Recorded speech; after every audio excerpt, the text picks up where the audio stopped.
Yeah, that's what I do. I'm a habitual pisser offer. That's what I do. That's what I do. Yeah. Is everybody here else from my computer just making those, or is that in my headphones? All right, cool. You're sounding great. You're sounding good here. Sweet, sweet, sweet. Hello, everybody. Welcome.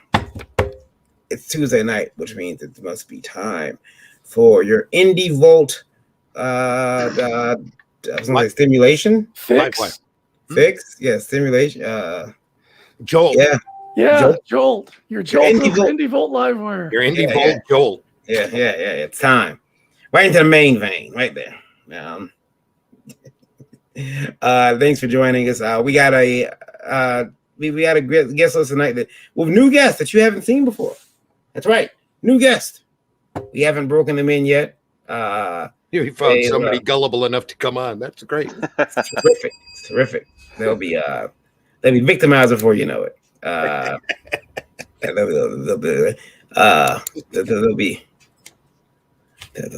never come back on after this. After this time, let's of course you guys are watching Livewire. We're going to run the intro and then we will get right into it with the questions, talking to these fine folks about their projects and engaging in other nitwittery that only we can bring here at this esteemed brand. All right, here we go. Hang on.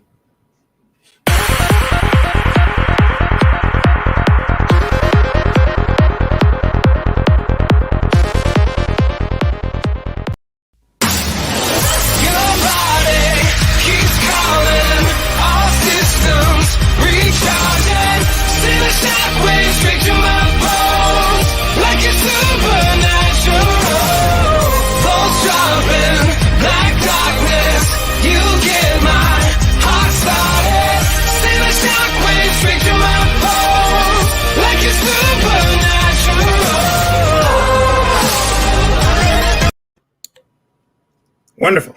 I was just getting into it. Thank you, Seven Lions, for the theme song, which is, if you're a fan of WWE, they used to do the SmackDown theme song. So I'm one step closer to like emulating every brand that I like. Game Pro, WWE. What's next? What's next for me to emulate? Brazers. That's next. So, No. Hello, everybody out there. My name is Varian Grant. This is Indie Vault Livewire for March 9th, 2021. I am the founder of Indie Vault Media. Started making comics way back in 2008. And I've been cursing the industry ever since with my presence. Also, the founder of Liberty Entertainment Distribution Group, which is, if you want your comic books in stores, it's simple. Liberty Entertainment Distribution, ledg.us.com. That's where you want to go. Check it out. We can get your books, your indie book, in comic book stores and a couple other places, which we'll be talking about that real soon as well. And before we get into it, too, for everyone else, too, Randy, we should also remind people that the views and opinions expressed in this program are not necessarily those of Indie Vault Media LLC and do not reflect the official policy or position of any guests or sponsors. Viewer discretion is advised. And when Varian starts out with that, folks, it's going to be a hot one. He's just letting you know up front. Yeah. Generally, I'm the one that's like tonight could get rough. Yeah. So thank you guys for being here, and I'm joined as always by the beautiful Indie Princess. Hello. Hello. How are you? Pretty good. Good. Introduce yourself. I am Lola, the Indie Princess. Let's see. I am the host of Geekgasm, which is every Wednesday night at 9 p.m. I am the EIC over at indievolt.com. The co-publisher at Last Call Comics. And I am also the creator and writer of Lore, which will be launching on Indiegogo March 31st. Sweet. Lola, I think your phone is way too close to your microphone. It probably is. Either turn it down or move it. I'll turn it down. Mr. Zim. Hey. Sir. Hey, everybody. I'm Randy Zimmerman. I am a longtime alternative and independent comics creator, publisher, distributor, everything. Or I've done everything in this market that you can imagine, including retail for over 10 years and coordinate conventions. My specialty had been doing sequential work for advertising and educational purposes, but now I am working hard to bring back Arrow Comics back onto the scene with crowdfunding campaigns and with books for the direct market. So look for Arrow Comics 4.0 over on Facebook and on YouTube for more news about that. Other than that, I'm happy to be part of the Indie Volt radio network and a co-host here on Livewire. And now, Dreaded Dinosaur. Up the irons. Hey, how's it going, everybody? My name is Eric Hodson, Dreaded Dinosaur Man, host of It Came From Webtoon on Monday nights here on the Indie Volt Network, and at Dreaded Dinosaur, all the social medias, and creator of Dreaded Dinosaur Man, which you can see on Webtoon right now. Also, I managed to score the sweet license property and put out Roddy Piper, the Kilted Avenger. You can pick a copy of that up on Pro Wrestling Tees website, prowrestlingtees.com. Happy to be back here once again, co-hosting with my friends on Indie Volt Livewire. Before I introduce our guest, I want to go to the chat. Nita Lanning says that news intro was sweet. Thank you, Nita. I don't use it. I've had it for years and I don't use it. So I'm like, you know what? Seven Lions gave me the intro music. I never use it. Let's put it to good use. JD Cowden says, "What's up, gentlemen and lady?" Good. Gentlemen, who came in? Yeah. Hello, JD. Hey, JD. How's that? In the chat says hello. Sim is here, so. And hello. Luke Stone says, "What's up, Indie Vote?" Hello, Luke. What's up, Luke? Right, so hey, Luke. Let's go through our guests. We're joined by Mike Murphy, who resides in a deep well. Mike, introduce yourself. Yeah, hey everybody. So I'm Mike Murphy, one half of Chibi Comics, and based in Portland, Oregon, and head writer for Chibi Comics as well. And currently, our most recent project, Deepwell, is going to be closing down tomorrow, March 10th at midnight. So if you haven't backed us, now's kind of your last chance. And also, we'll be launching The Red Key Undercover, which premieres late April, early May. So sign up now to get in on that one. Cool. We'll take a look at those projects tonight as well. Dean James. I almost said James Dean. But, Dean. Yeah, g'day, everyone. I'm Dean James. I am the co-host of Comics Mate Live, your mates in comics from the land down under, with the man called Kimasabi. I'm also the co-creator of The Embrace, as well as the artist for The Embrace. So, cool. Oh, awesome. Yeah. Very cool. For you. Good for you. Embrace looks fantastic. I like looking at that book. Okay. I just bought into that campaign a couple days ago, so good on you. Beautiful. Congratulations. Beautiful. Thank you very much. And of course, debut, Sim is here with us. Sim. Hello. How's it going, everyone? Long time no see. It's been a while. Yeah, it has. It's been too long. Good, how's it going, Sim? Good, Sim. I've been dropping by the chat, but to come on, yeah, it's been a while. You are always welcome. Well, thank you. Introduce yourself. Well, my name is Sim. I also go by Simon Patier. Yes, it's French. Not that type of French. Don't the other French. The other type. The cool one from Canada, from the north. Right, I'm the creator Junior. I'm the creator of Blood Hunt, which was funded and fulfilled in 2020.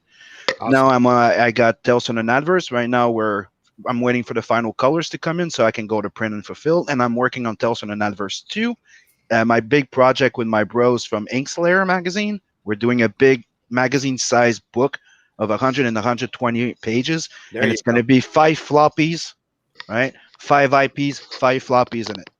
And yeah. So it's going to be huge, and I'm thinking of doing a Blood Hunt, full color, and black and red edition because people really liked it. There you go. Yeah. Did you like it, Varen? I did. I just again, red and black. Red's my favorite color. Really, it is. Really. And so when I think you guys all figure out what to do to get me to buy your comic. 1, you put a red in the cover. 2, you make the cover shiny. And 3, you don't put werewolves in it.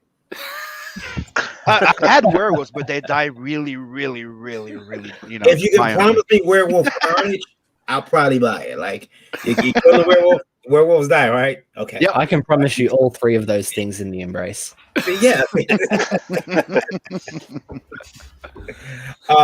So, guys, the first thing we do on the show is we go to our mail, we pull our questions up, and Randy will read them, and then we all weigh in on how we feel about my best the question. Yeah.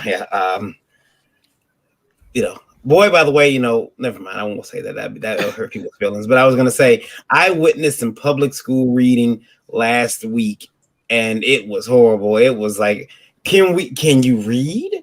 I had to ask the person, like, do you want to have a discussion about this? Because there's programs we can. We're gonna get you hooked on phonics. Yeah. Like sound it out. We can buy you comic books so you can learn to read, right? Yeah. There you go. Yes. Would almost be easier. The shoe cam has returned. There it is. Shoe cam's returned. It's sponsored by friends at IndieCrime. Maybe we should change, like, instead of doing like send comics to the the veteran or the army, the troops. You do let's help the teachers learn to read. Yeah. You send books to the schools. We'll send our books too. They'll be mad. Oh man, I can hear the kids now. Why are there werewolves in this book? Today, kids, we're going to read from Psycho Sirens. Yeah. Yeah,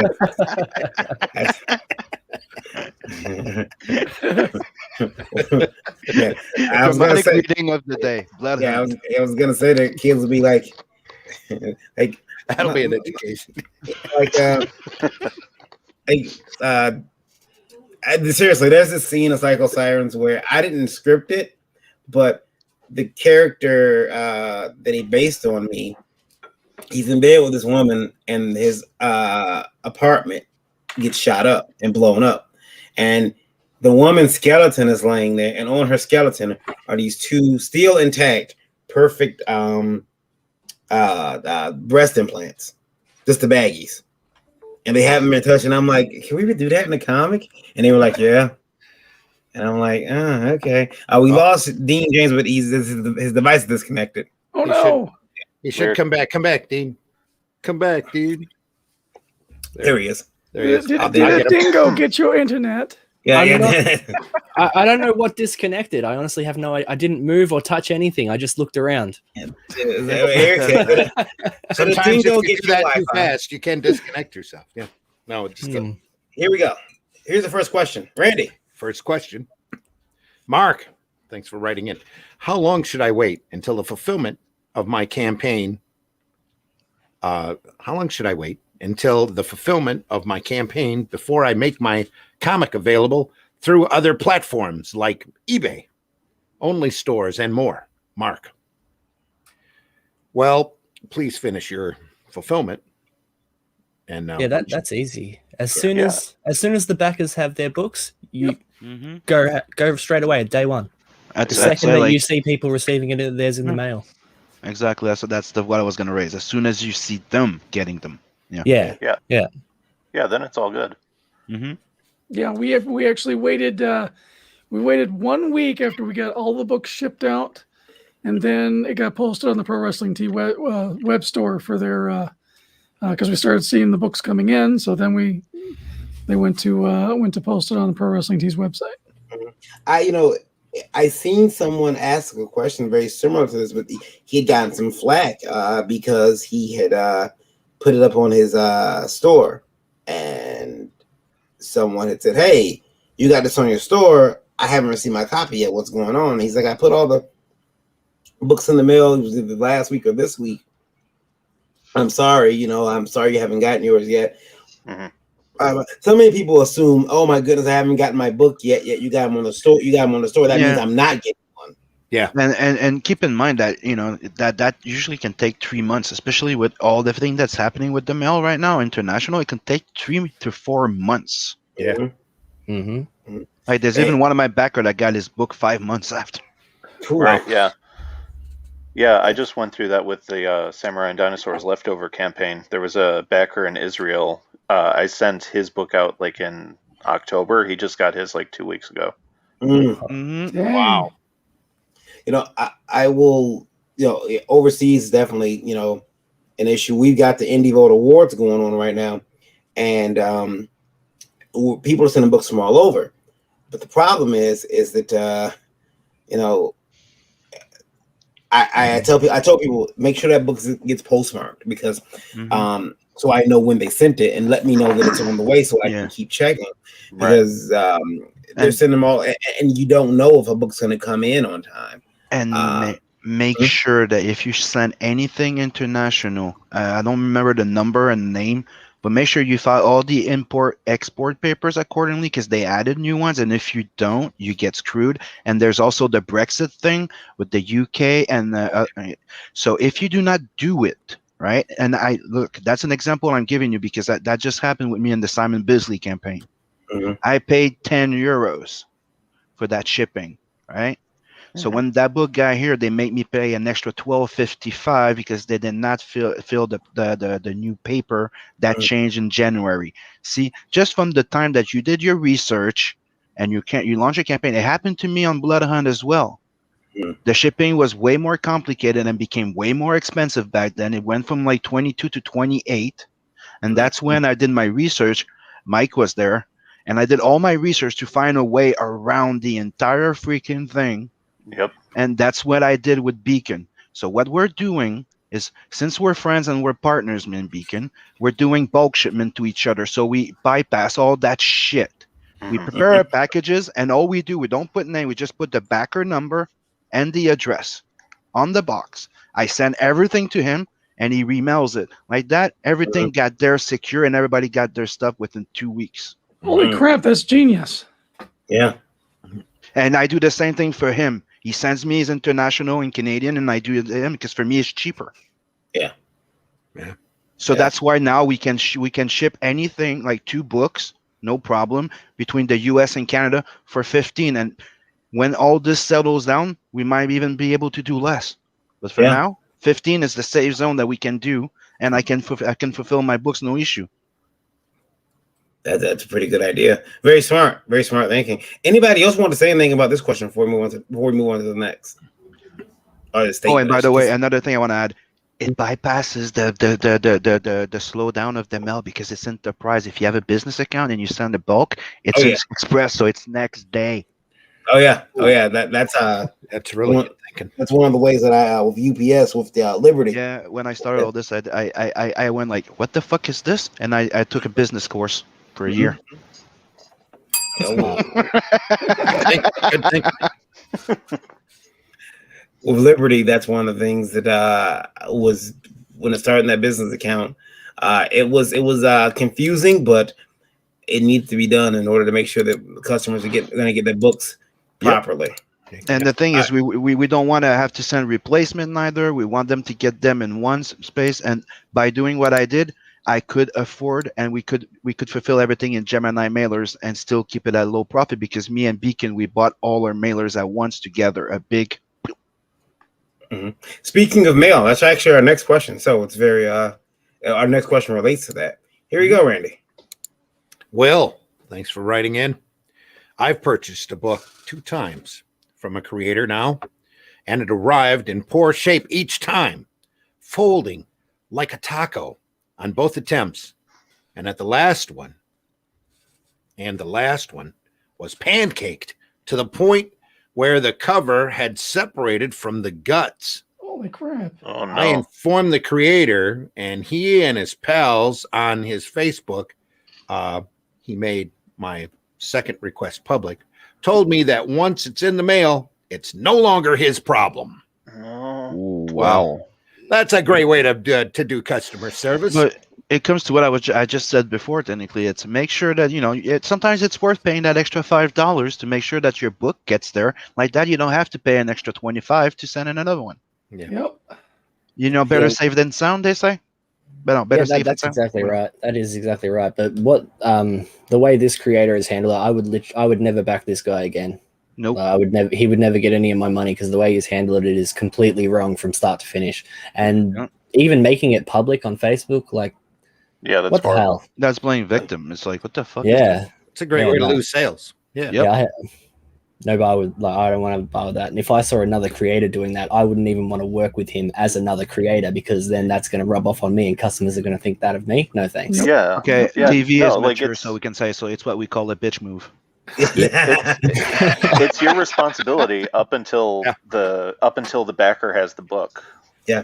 I remember about a year ago someone saying that they they were telling a buddy, the book's in the mail, it's fine, it's postal service, tough luck for you. And it's not tough luck for you. You still have a responsibility to your customer from start to finish. When they get that book, it should be packed and presented in such a way that it's going to get to them in a condition that is acceptable. Yep. And so it's serious responsibility. Now I don't like that whole it's in the mail, it's done now. No. And in fact, when it's in the mail, that's when I really worry because it's out of my hands. Yeah. That's when I really start freaking out. Yeah. It's like sending your kid off to school. Exactly right. I've had people order from me on my website and get wrestling prints, and especially during the worst of it with the post office, they just disappeared into the ether. Hell, this is my second monitor I had to buy because the first one disappeared into the ether. It happened to me with It happened to me with original art. Mm. Oh no, Yeah. That's terrible. Sorry to hear that. And I spent a lot of time on those. And I'm like, I I put sent it original art twice. in the mail. Don't say that. Yeah. I'm waiting on some. Like right now, I'm waiting on some original art. So, oh crap. Now, Lola had a funny. I'm putting her business out there real quick. Lola had a funny situation where she, a viewer, asked to buy a piece of clothing from Lola, and they begged, and Lola said, "What was it, $50? 80. $80." Lola said, "Yeah, you can buy that for $80." And he's like, "Okay." And Lola went to UPS, and it was how much they quote you? $150 to $200. What? To send it to UK, right? Yeah. That's insane. It was just an old bra. Our viewers are weird. They're big for a bra. Okay, you want to give me $80 for a bra? Go ahead. But it didn't even fit anymore, so I didn't care. You wanted to use Express or something? No, that was just regular. Ouch. That's crazy. Yeah. She went to FedEx. They quoted her a similar price. Dude, it's one of the things that I realized when I was checking all this stuff, right, for shipping and stuff like that, doing all my research.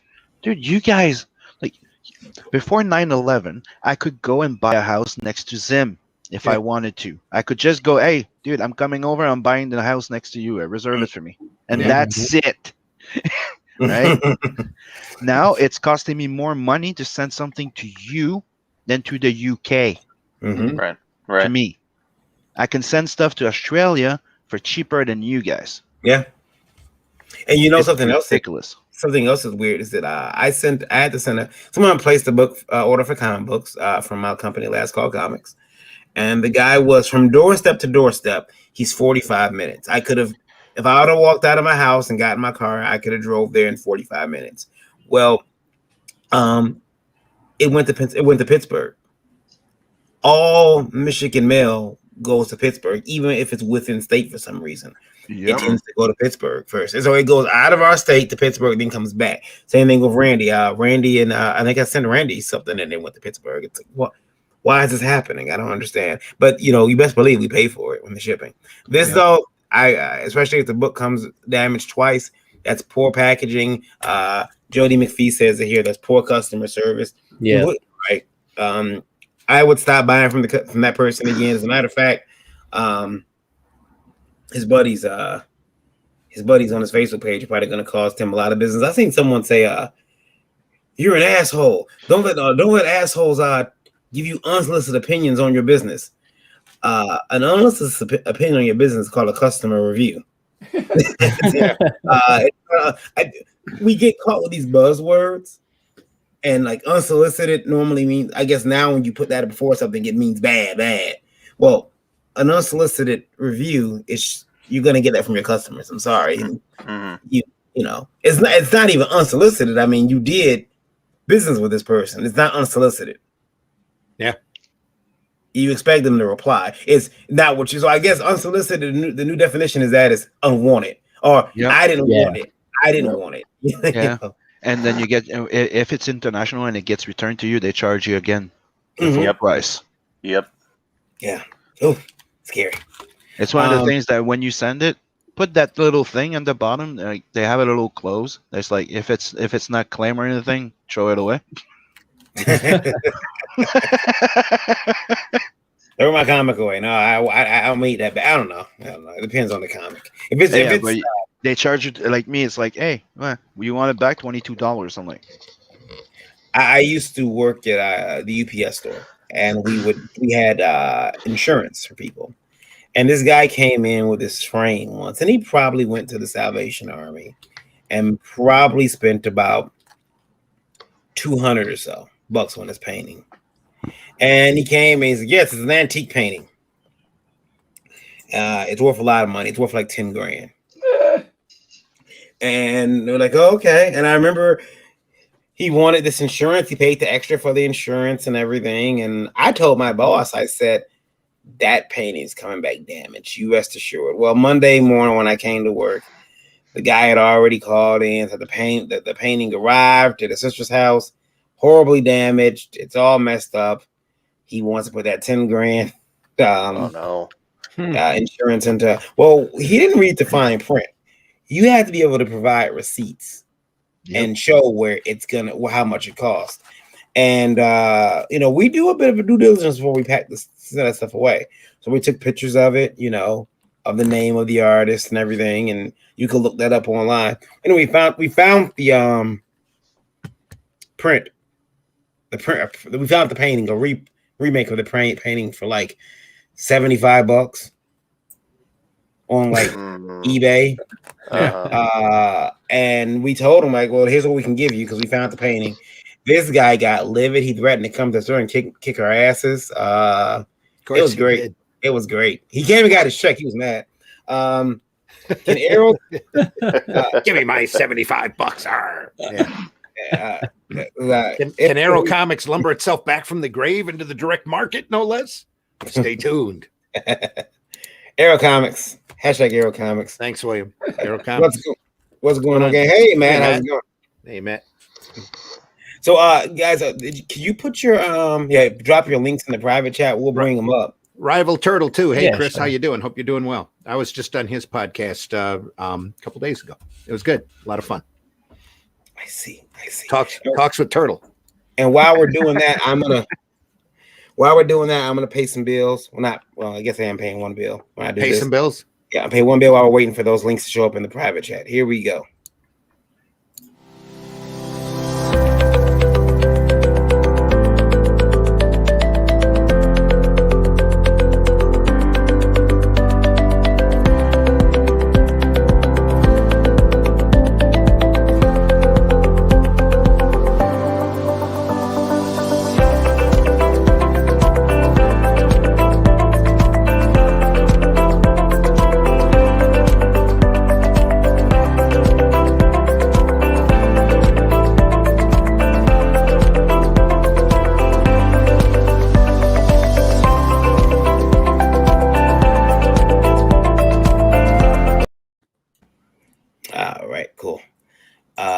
I posted earlier today. I was really happy with the response to the Indie Vote Awards. They've been getting a lot of people to submit, and it's anytime you get we got 2 Mike Murphys. I think one must be the real, one other was a fake. One's winding. Oh, he's still trying to make a decent connection from the deep well. No. What's going on is like, because I'm using StreamYard on my phone, like I can't send links through the private chat. So I just popped in on my laptop real quick to send it to you. Okay. So yeah, we've been getting a lot of response from that, and it's very humbling because, you know, Randy, there were a lot of times where, you know, 2019 we were supposed to do that award show and we couldn't because of the pandemic. Yeah. And then we were able to, you know, this year Dave and Buster's reached out, said, hey, let's do it. I said, do we have to? They said, yeah. And really excited about doing it. And now, and seeing the response this time has been really humbling. And you know, and we got a lot of great sponsors that came on, not just came on, you know, to the award show, but just have started to embrace Indie Vault. I keep joking about it, but I never thought that I'd be embraced by Crayola. There's a key word, embrace. There we are. Yeah, embrace. Yeah, there we go. Yeah. That's your segue. Yeah. There we go. So I'll bring it. I'll actually bring up the embrace. Randy, I'm gonna need you to take over just a quick second. Can you do that for me? 1 second while I go take care of something. But I can. Are we pulling up the embrace here? Yeah, I can. Well, you might have pulled up so you can control it. You want me to get it? Where's that? Yeah. All right. Give me just a second here. Ding, ding, ding, ding, ding. Yeah, but yeah, if you guys are interested, indievoteawards.com. Everybody can go over there and sign up. The show is September 18th, 2021, live from Dave and Buster's. We'll also be streaming it, so if you can't make it live, you can watch online. And it's going to be the Oscars for independent comic books. That's the way we're framing it. Got a lot of good sponsors on there. StreamYard is a sponsor of the event. Dave and Buster's, of course.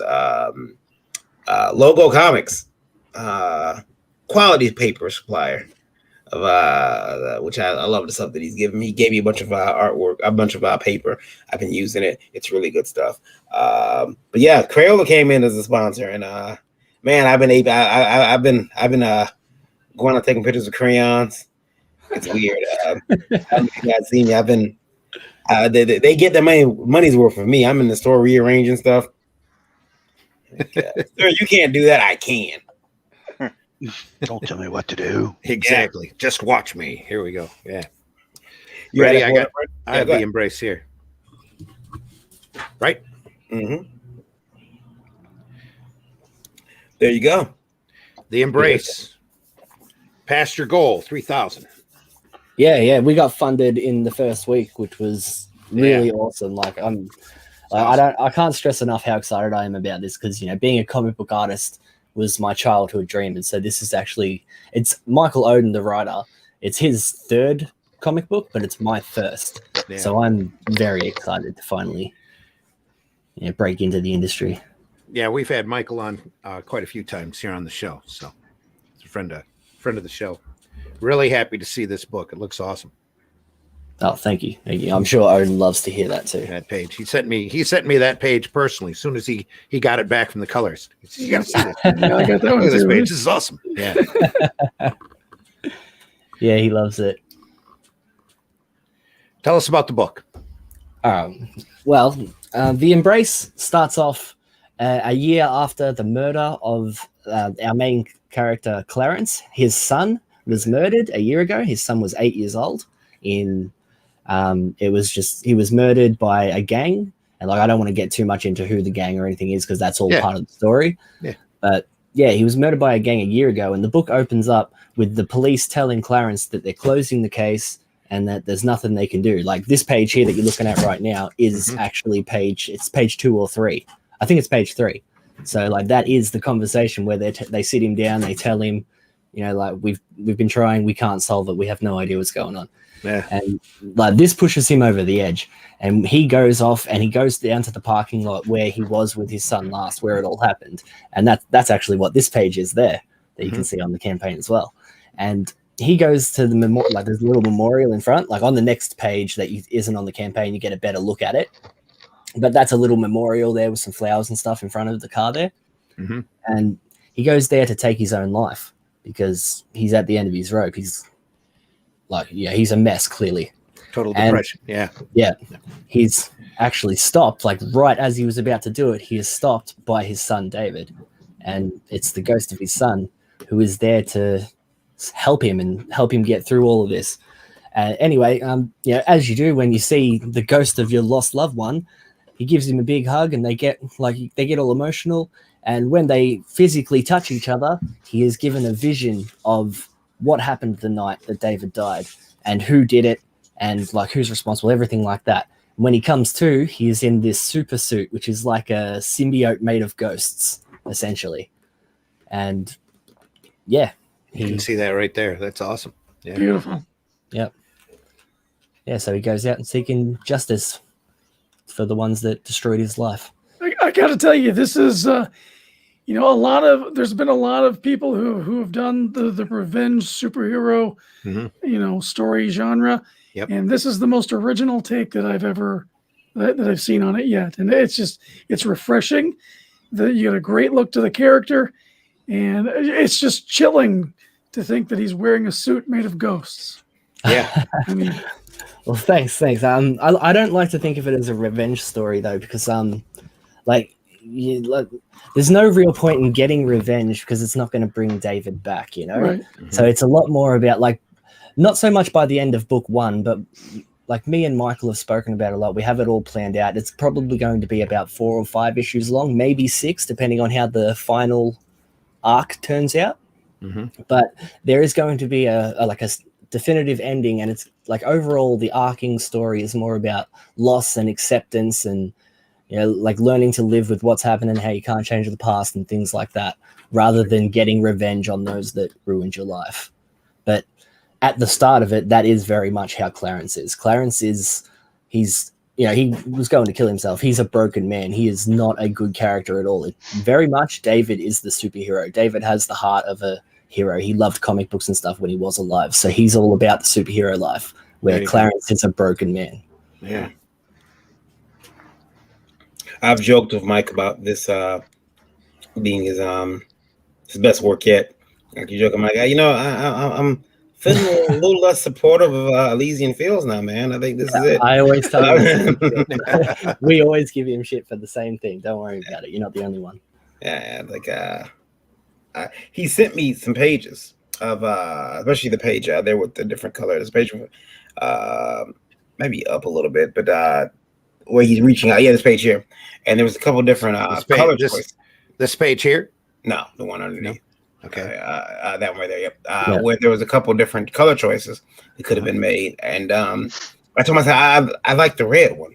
He's like, yeah, that's what I was thinking too. Yeah, and it right off. Yeah. Yeah, the red, even before it was ever color, because this page went through so many different variations. If you go back to the first time we ever showed it publicly, it was actually the original test version of the page, so it's not even the page that you see there in front of you. Mm-hmm.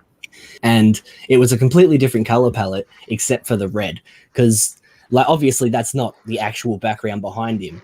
But when I was drawing it, I was like, okay, you want to feel the dread, because he's just taken the gun, and not only has he taken it off him, he's just smashed it in his hand like it's nothing. Yeah. And the red is symbolic of the dread that the police officer is feeling when this happens and when he's looking straight at me and he does that, so the red was always there, and that has been the one constant throughout every version of this page. Dominic Bercier asks, who did the Embrace logo? It's cool. Oh, the actual logo for the title, that was done by Michael himself. Okay. He's very good at logos, and if anyone needs a logo for their comic book or anything, he's actually available to do logo design. Let's not tell people that Mike's good at that. Let's we don't want to blow up his head. Michael Oden did that. Yeah. Cool. Listen, no, let's not take that, because he'll get the big head. He'll get the big head. Every time he got a great time, and now he's gonna make he's making logos. You know how this that. He was telling me how incredibly attractive a man he is last night on the phone. I could feel his head. I could hear his head swelling. Yeah, man. He's the Brad Pitt of comic books. Yeah. I'm telling everybody, he looks like Chris O'Donnell. He looks just like Chris O'Donnell. You put that man in a Robin suit and standing next to Val Kilmer or George Clooney, you never know. He looks just like Chris O'Donnell. It's very... God damn. Now that you've said that, I'm never going to be able to unsee that. Yeah, same here, man. This looks great. And again, $3,490. He's past his goal. 22 days left, so he's just coasted now. I still have to get in on this one. And for our radio audience, we're looking at the Embrace over on Indiegogo. Speaking of radio audience, Randy, right now we are at 62,190. Listen, Awesome. 62,190 listen on Indie Vote Radio. You too can listen on Indie Vote Radio if you download the Indie Vote Radio app on Google Play or on Amazon Alexa. You can ask her to play Indie Vote Radio for you very nicely, and she will do so. But Indie Vote Radio is worldwide, and today Indie Vote Radio was brought to you by our good friends over at Geekadrome in Pittsburgh. They're a comic book store over there on Brookline Avenue. Go over there and check out Paul and his wares. Lots of good comics. Paul's a very indie-friendly guy, too. Loves his indie comics. Yeah. Is there an ad? Is there an ad coming? I can play the ad. You guys mind if I play the Geekadrome ad? Oh, go right ahead. Yeah, go for it. Let's see here. Here we go. Come on to the Geekadrome. It's the place where all geeks will feel at home. Yeah, RPGs, card games, and nerd culture. Comic books, geek lights, and dope posters. And if you're up late at night, then watch out, you might get the bite of a zombie, right? Roll dice for the best D&T merchandise. It's the place to find something you searched all your life. Say, get into the Geekadrome. 534 Brookline Boulevard, come on. Say, get into the Geekadrome. It's the place where all geeks will feel at home. There we go. Geekadrome Comics sponsoring Indie Vote Radio today. We'll be looking at the Embrace from Michael Olden and Dean James, the artist on this project, which is doing all the heavy lifting for Michael. At the moment.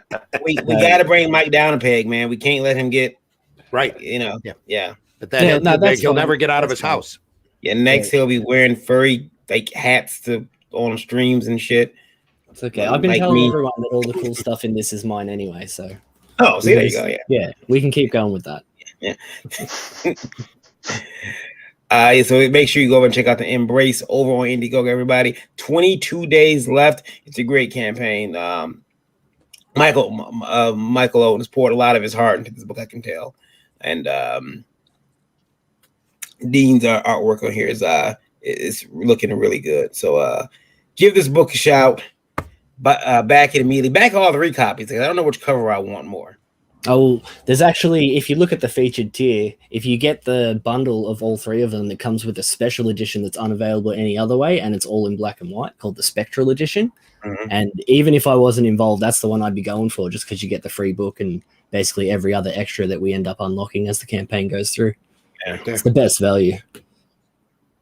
Yeah, that's the Spectral Edition right there. That's cool. Yeah. Nice black and white version. That's the issue that my aunt, when she was younger, would have taken in color. She used to color she would color all my Conan books, and they were nice coloring jobs. But I'm like, why are you? I was like 4. Like, why are you doing this? Like, could I have my books back, please? Dude, I had 2 copies of the first appearance of the Punisher, and my little brother colored it. Oh no! Yeah. Sim, you never told me that, man. That's terrible. The Marvel Preview magazine. Now you understand my pain. The Marvel Preview magazine, or the issues of Spider-Man? The issues of Spider-Man. Ah. Oh, yeah. Ouch. Oh man. Sorry to hear that. Oh, you did a good job, though. Gotta see the positive side of it. Yeah. Tears rolling down your face. Yeah. Good thing my camera's not on. This. The pain is real. Yeah. All right. The Embrace on Indiegogo. There's all sorts of different editions, right? Yeah. There's the regular standard edition, which has a couple of different covers, and then there's the special edition, which also has the couple of different covers. Because the black and white version is the special edition, just in black and white. There we go. Yeah. Now you got a really cool print there that's got Perfect 10 on it as well. How do people get that? Oh, right. Yeah. We had a cross promotion with Perfect 10. So if you back both Perfect 10 and the Embrace, just contact anyone involved in either of the campaigns, me, David Brink, Michael, whoever, and we will be giving it to Michael Oden, who's putting together a spreadsheet, and basically anyone who's backed both gets this as a free poster. I love it. I love the cooperation in indie comics, the coming together and mutual support. Yeah, that's what indie is. So it's what it's supposed to be. Not just that, it's Russ Leach who does Only Death Can Save Us. Mm-hmm.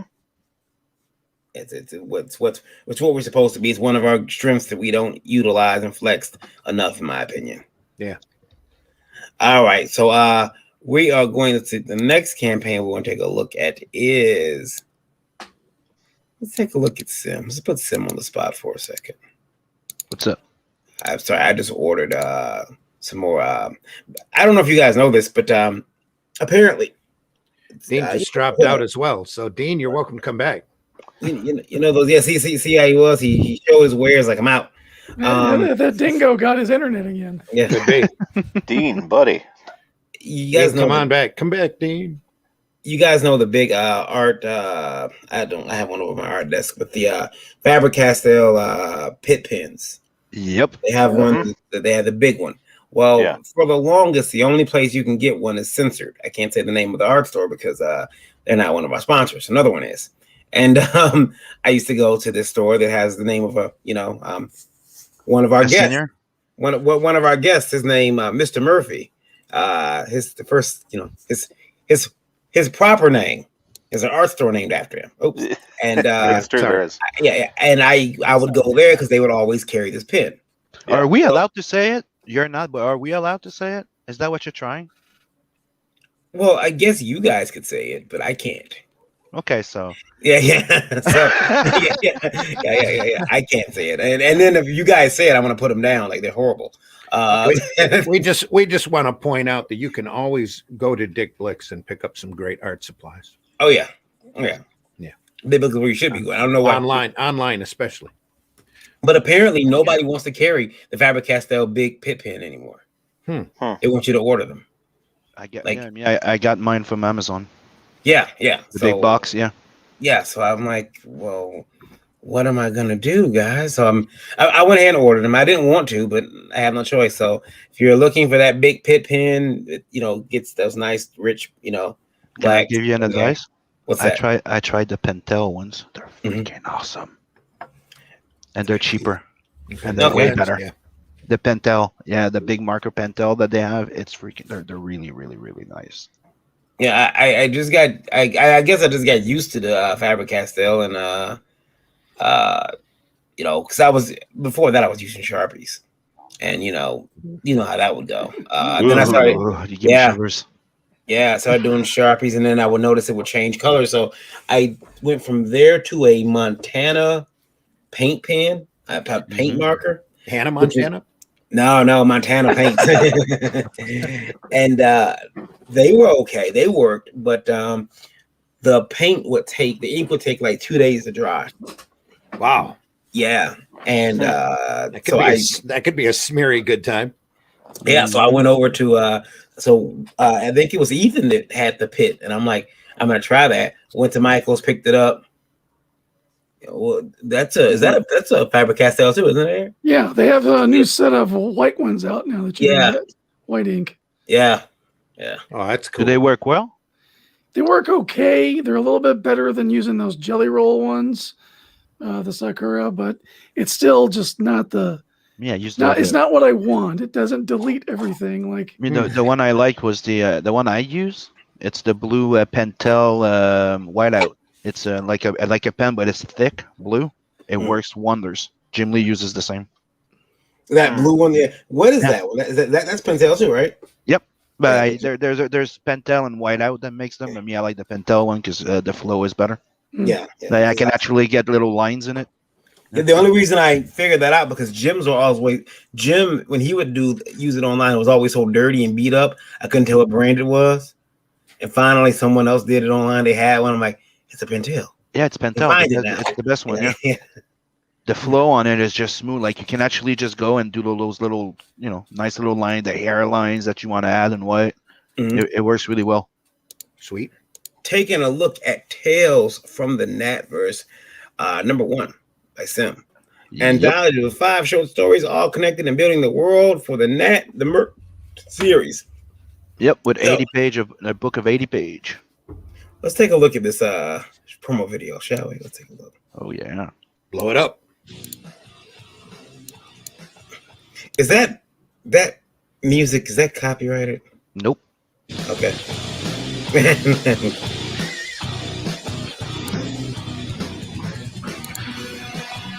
Tales from the Napverse. This ongoing anthology collects short stories introducing characters within the Napverse and are all connected to the main series, Nat the Merc.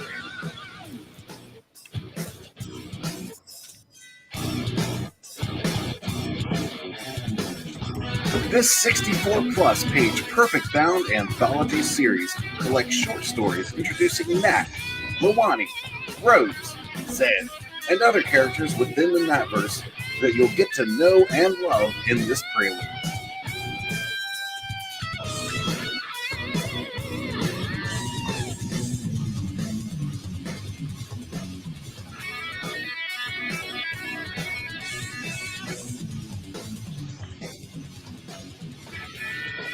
This volume contains 2 previously published Nat stories, as well as the previously published Helena Rose stories, introducing you to those characters. Now remastered. In addition, you'll also be receiving 2 brand new stories by Simon Sim Paultier. Yeah, that's how you say my name. Royal Rumble, colored by 7 Michael Beacon. Also, Nat and Zed, colored by Spartan Scotsman of Xenotype. Arm up and fire off into the Natverse. Wow, very cool. It's sweet. Yeah. Thanks. Who did the voiceover work for that? Red Gaze. Yep. Okay. Because I was like, that voice sounds familiar. And if you look on the campaign, if you go down, you're gonna have all the updated colored pages. Mm-hmm. And there's a there's the 3 last updates in there. You definitely want to see them. We got That's Royal Rumble, and that's colored by 7 Legion Michael Beacon, another nice. Michael. And that guy went full Super Saiyan. Dude, he changed his coloring technique, and wow. He goes, dude, it's taking me long. I'm like, take your time, dude. When you send me those first pages, I'm like, take your time. Yeah. And we got a bit delayed because I was supposed to be like fulfilling this month, right? February, but we delayed because I decided that with the funding that we got, and when I looked at the old colors and the new colors, I'm like, screw this, recolored everything. Yeah. The old stuff is all getting recolored, relettered. All the dialogues are remastered. This is the one by Scotsman from Xenotype. Mm-hmm. So he's coloring the Nat and Zed story. That's a 20-page floppy. That's new. That's all new. So the Elrica and the Nat and Zed are 2 new stories. The old stuff is like it's the previous stuff that I started and are remastered at this point. And the entire premise behind Tales from the Natverse, it's me creating. It's a world building, introducing you to the characters. So when I launch Nat the Merc, it's like creating a background to my universe before I start the story. So then you can go, oh yeah, I heard that short story. Oh, seeing in Tales from the Natverse. And it's also my place where I interact with my fans. You can ask me which character you want to see in it. If you see a character in Nat the Merc that you want to know more about it, well, it will appear in Tales from the Natverse. There'll be a background story and stuff like that. That's what Tales from the Natverse is all about, and that's why I'm doing it beforehand. So I can tell you multiple stories of Nat, another character randomly somewhere, and yeah, she knows Nat. Or, hey, one of them is a villain. Figure it out. You know, some story, and it's not in chronological order. Some are like before, after, or during the Nat the Merc series. And Nat the Merc, I have like 2 series of 3 books planned, and all along I have Tales from the Natverse. I want to keep going. So right now my plan is Tales from the Natverse 1, 2, 3. Then I launch Nat the Merc 1, 2, 3, and during that time the fans can go, okay, we want to know more about that space pirate chick. She's badass. Then I'll go, oh, well, we'll do a story about her. What else do you want to know? Because I'm always trying to put at least 4 to 5 short stories in it. So it's my way of going, hey, I really like that bad guy, but he died like a bitch pretty goddamn quick. Can you tell us a bit about who he was before? And yeah, I can. That's a joke that I have with my wife. It's we'll watch TV, and when a bad guy dies, like, so how'd he go out? Well, what was the bitch factor on the way he died? Normally we're like, yeah, went out like a punk bitch, like anybody who gets killed in a helicopter went out like a punk bitch. Like, you could have got away. You were home free, but for some reason, like, I hate it. Bad guys about to get away, and the good guys on the ground watching them get away, and then the villain for some reason has to be stupid. He has to knock the pilot out and turn the chopper around and start shooting at the good guy. It's like, no, you were home where you had the diamonds, you had everything, you had the nuke codes, but no, you had to be stupid and try to go back and kill Bond. Now look, now you're dead. I love this cover here, this black and white cover. Yeah, that's for the Not the Merc #1. Mm-hmm. That's what I'm saying. I'm planning ahead. I already have 7 pages done for Not the Merc #1, but right now it's Tales from the Adverse. So this is a little glimpse of what's happening with there. So, if you read the book or you paid attention to a few things, you'll get a few wink, like what's the big robot in the back or stuff like that.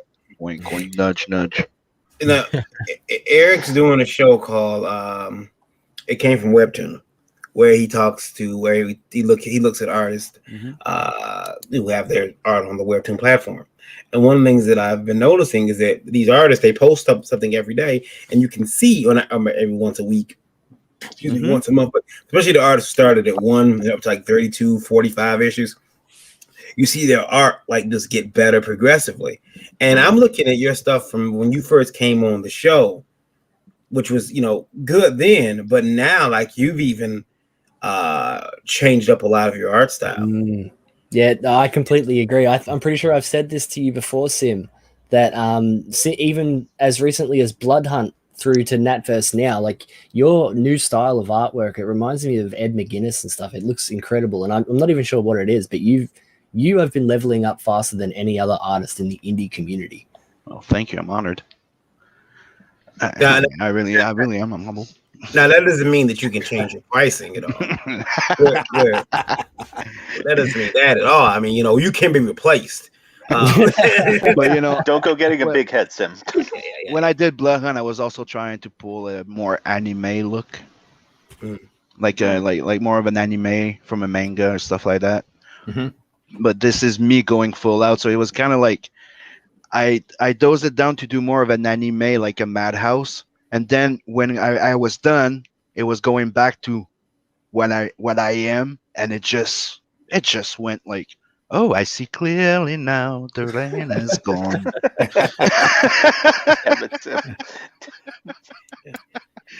But one of the things I'd like to add is the thing that you missed in above. One of the updates that was there is right now there's going to be 14 of my backers on my physical book that will be getting a free original page from 2013. So before I start fulfilling, I will be doing a little draw thing with all the numbers. So if you back more than once, you get more chances. So I put those little numbers in the cup, and there's going to be 14 people that are going to be getting an original 11x17 pencil page that I did in 2013. And for $25, you get an 80-page book. Right now, 2 prints, 3 stickers. And if you're one of the 2 first 100 of physical book backer, you also get a sketch card. Cool. And if we reach 10K, there's a Simon Bisley print. Ooh. Cool. Yeah, there is. Yeah, and if you go down there, you're gonna see the color samples of the new pages of Scotsman. Dude, he spent a week coloring that page. Above. Yeah, I was watching his streams, man. He is doing great stuff. Those are the sexy prints. Stop it. No. Above that. I love that one. This is going to be the variant cover from Tales from the Adverse 2, and that's the print you get with the book. It's going to be comic book size on cardstock. Now go above that one, and you're going to see that page. Dude, that page, he colored it for an entire week. Wow. Nice looking stuff. Hold on. I think I have it here open in high res.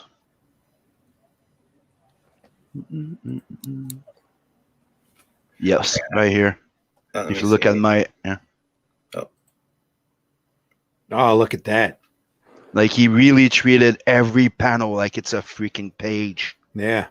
He went insane. That's incredible. Scotsman is really, really going all out on this. That's cool. This is just one page. I had an artist do that once. He came and got a bunch of paper because he was drawing each panel on a sheet of paper. Yeah. Are you out of your damn mind? Here's another page sample. That's phenomenal. I love those colors. See? Oh yeah, Scotsman is freaking nailing it. Yeah. This is just the first test of what Inkslayer is going to be all about. This is me penciling, Scotsman inking, because Scotsman not only is he a great colorist, he's an even better inker. He was trained by Marlowe, a guy that was trained by Danny Mickey, that was trained by Art, colored by Inkspot. Dude, look at this shit. Yeah, that's great. This is the interior, the interior front cover and the credit page for the book. So you're gonna have all the credits in the explosion. Cool. And this is the cover for number 2, introducing a new character. It's any forum characters usually characters I end up liking, like Goro. Mortal Kombat. I love Goro because he's got 4 arms. Shiva, not so much Kintaro, but Goro's my favorite. So out of all those monsters, there's an original Blood Hunt you can get right there, $20 digital version. Yep. If you buy the digital, I send it right away, and you can have a 2-pack right there, and the 2-pack it's still $15 shipping for the US. Cool. So you can get the Blood Hunt, and then you can get Natverse. But I like to mention one thing.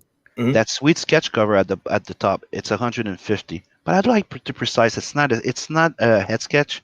It's not. I'm doing a cover. Okay. So it'll be an entire cover then, not just a bust or. No, it's not a bust. It's going to be an action scene. It's going to be something nice with the character, and you get to choose which character in the Natverse you want to be the star of it. Okay. Nice. That's cool. So you get your personalized cover. Yeah. You guys need to head over to this. This is also in Indiegogo. Tales from the Natverse #1 by Sim. It is you can see he's on demand now, right? So yep. Yeah, he's in demand. So you got a couple of days. When are you planning on closing this up? Right now it's looking that we should be able to the color should be in by the end of the month, and so we should be starting printing and fulfillment by mid-April. Okay, so we got delayed about a month, but dude, I added 33 pages to his thing. I added 10 pages of new material to balance half and half to give more new material, and I got him to recolor the 2 first stories. So you got to the basically to the end of the month to get over there and pick this up. Yes. Let Simon know that we sent you over there, though. Let Simon know we sent you, and that we want you to and buy that sketch cover, and then tell them like you want the Indie Vote cast on the cover. There you go. That's what you want. That's what you want on the cover. Hey, you could have a sexy cover with Indie Vote little tattoo on the. Yeah. Well, there's an Indie Vote tattoo on what character? I think it's it's a sticker on one of the characters that Eric drew for IndieCron. And I don't mind doing a cover that shows the tits neither. So just saying. Just saying. I heard that about you.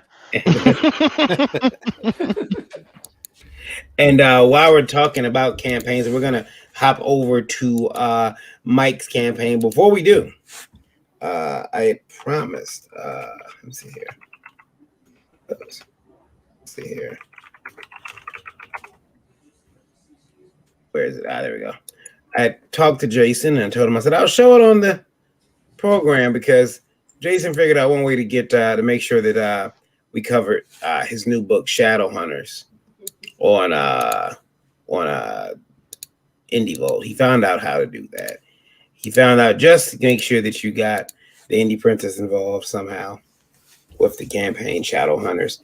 We're gonna play the intro. We're gonna play the video here for you guys, and you'll hear Jenna, the main character, is voiced by a very familiar person to the show, our own indie princess. Here we go. Lilith created the vampires.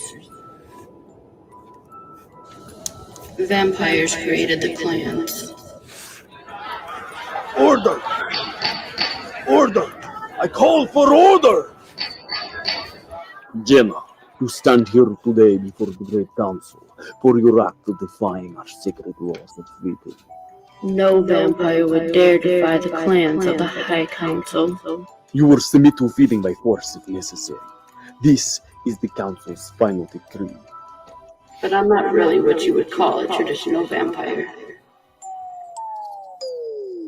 You can't stand against the council. They won't allow you to break our laws. What the hell do you think they'll do to me? Okay, fine. So you want to drink blood? What kind of life can you have as a half-clan? The choice is easy. I'll drink beer. She is too powerful to allow her not to become one of us. What? Do you really want her to become full blood and be even more powerful? No. I want her dead. What is happening? This halfling girl is going to tear our entire council apart. Go!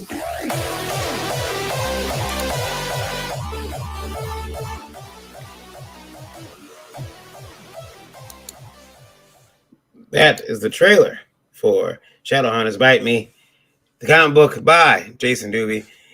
You can pick that up. Digital versions, $5. You got a lot of cool covers too. I like this cover here, probably because she's got like a lot of cleavage showing. Probably. And there's a big back there. Like Mike said, yeah, I heard that about you. Yeah. It's really cool. It's really cool because I call this one here the Lola cover because not only does this character look like Lola, there's also my mother-in-law is in this cover. There she is in the back. Right there. The old bat? The old big white bat just back there, just hovering around. That's right. I ran that disclaimer before the show. I can say what I want. Okay, somebody's sleeping on the couch tonight. How dare you? I'm sure it's totally worth it, right? Yeah, it was worth it. You got this version. I love all these covers too. These covers look really good. I'm probably gonna have to. I thought this one was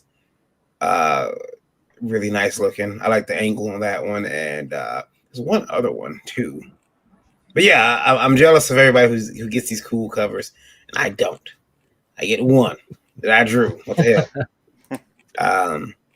But yeah, excellent work from Jason. So everybody, you drew something? Not on this. I didn't even know you drew. What? Not on this campaign. No. Oh. Yeah. See, no one knows I draw. No one knows. Yeah. I keep that very secretive. There's no need for everybody to know that I draw. They find out. Secret type of thing. It's like everybody knew. Yeah, if everyone knows I draw, then they'll be messaging me for stuff, and then I gotta go on streams, and we all know what. Tell me about it. Yeah. We all know what that means. Somebody's going to call up one of these days, get a hold of you, and ask, "What the fuck is the matter with people in this? Do you draw the Flintstones naked? There's a market for that." There is. That's what they'll ask. Like they say, there's a market for everything. There's a market for that. That's one of my pieces. That's a piece I'll do very quickly for Lola's fetish book she's doing. I got was it nylons I had to draw? Yeah. And she gave me like 2 days to draw it. And I'm like, okay. And of course I pissed away one the whole day. Mm-hmm. As you do. Like, as every professional artist does. Yeah, and I was like, oh, I better get on that. So yeah. So I did it. I didn't ink it yet, but it's done. Deep Whale, the Caliber of Death. Yeah. Let's talk about this book. Now, this is a family drama with guns, a savage tale of the Old West starring a mysterious vigilante. Tell us about Deep Whale. Yeah, happy to, man. So Deepwell stars the Grey Devil, who's a mysterious vigilante out for revenge against the Block family. They're a ruthless, evil family of criminals and killers who founded the town of Deepwell and have been ruling over it with an iron grip for the past 20 years. Now, on the anniversary of the town's founding, the devil has come calling, and he's going to take each of them down one by one.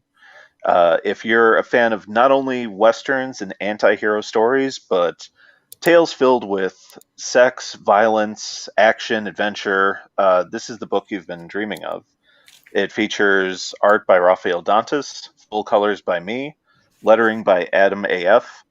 Deepwell comes in at 32 pages. Base tier is only $15. We're closing up tomorrow night, midnight Pacific time, and heading into fulfillment early summer. So we hope everyone will come along with us for the ride while they can. I like the character design on there, and the red gun too. Let me play the video here for everyone. Sure. All right. Is there anything in the video I should know about before? And I'm pretty sure it's fine. Nope, it's copyright free. All right, here we go.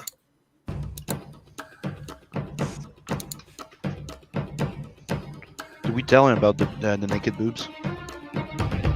Oh, there's tons of boobs. Yeah.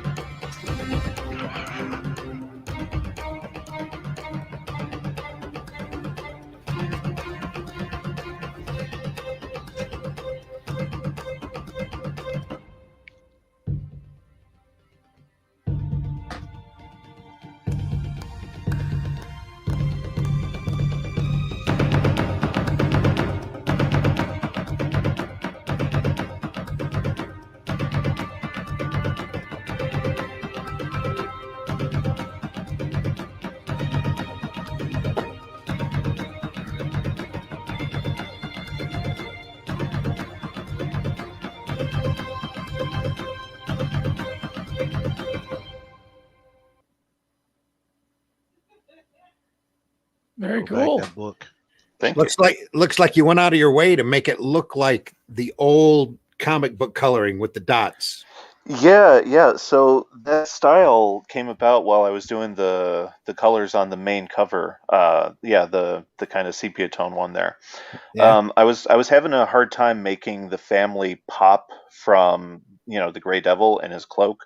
Mhm. And I came up with the idea of like let's drop a color halftone layer on top of it and sepia tone it up a tiny bit, and it made everything pop. And I'm like, okay, so like that's how the backgrounds are going to be, and the foregrounds are going to be like flat cell shading coloring, and it just makes the entire book stand out and feel unique. That's awesome. Thank you.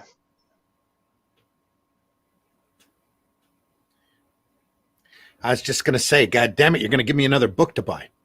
I hope you will. I think Look Baron at this. forgot that he's muted. I love this Western book. Thank you, man. Look at that. That's Deepwell for everybody. Deepwell, the caliber of death. Yeah, look at go. Look at that cover. Yep. That's gorgeous. Yep, that's Best Preston Acevedo. He is our main alternate cover artist on all of our campaigns, and dude can draw.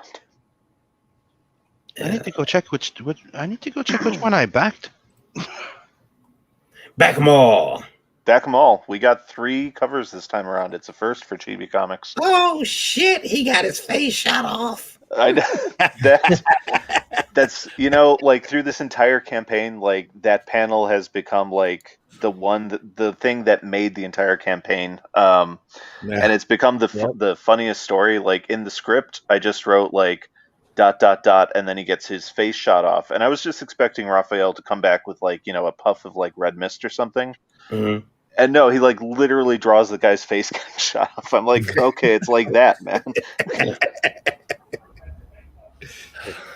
Yeah, I still remember the first time I saw that panel. Yeah, it's so good, man. Glorious. Shot his face off. That's I love it. Mm-hmm. Let's see. It's really too. My mother loves Westerns, so by proxy, I look at Westerns. Now, depending on the Western, because some of those cheesy ones, like I really can't take it. Like when the hooves sound like they're hitting 2 coconuts together. That bothers me. Yeah. Yeah. But generally, I like westerns, and this looks like one. I mean, as a comic, this looks like one I can get behind. I like that logo, the Chibi Comics logo. That's really cool. Thanks, man. Yeah. So our logo was designed by a good friend of ours. His name's Dennis Salvatierre. He's back when he was still alive. He did work for Stan Lee. He's done work for Disney. The dude's a great designer. Let's see here. There we go. Sorry, I have to make sure I was making sure that we're still live. Right now we're up at 87, Randy. 87,000 listening on Indie Vote Radio. Thank you guys for tuning in. Right now, Mexico is our #1 country. We appreciate each and every one of you listening in on the radio. Yeah. Deeply appreciate you being here. Deeply, truly, madly. Look at that. Go back. Look at that piece of art. That's amazing. Yeah, that's gorgeous. That horse I love scares that me one. though. Yeah. That horse scares me. Yeah, and not because he has a red eyes or anything. He looks like this crackhead I used to know named Charlie. And like when Charlie was running from the cops with a TV, that's how he would look as he ran past you. And the nostrils flaring, just like his gums just foaming. And he was a big guy though, because the bigger the TVs got, the stronger he got. It was weird. Anyway, oh, that's good. Now this is the Great Devil sticker. See, every one of these chibi stickers, you guys are upsetting me because there's only so much room I have on my computer to put them. It's not chibi. It's 6 a.m. Yeah, 6 a.m. This stuff is great. I reached out to him. Don't diss the 6, man. It's like I'm gonna have to buy a whole new computer to put the stickers on. Like, ugh, guys aren't right. I see what's going on here. Preach to the choir, guy. My computer's almost full too. It's shocking. Myra Block by Peter Gilmore. Very Lola-esque. She has 9 eyes. Yeah.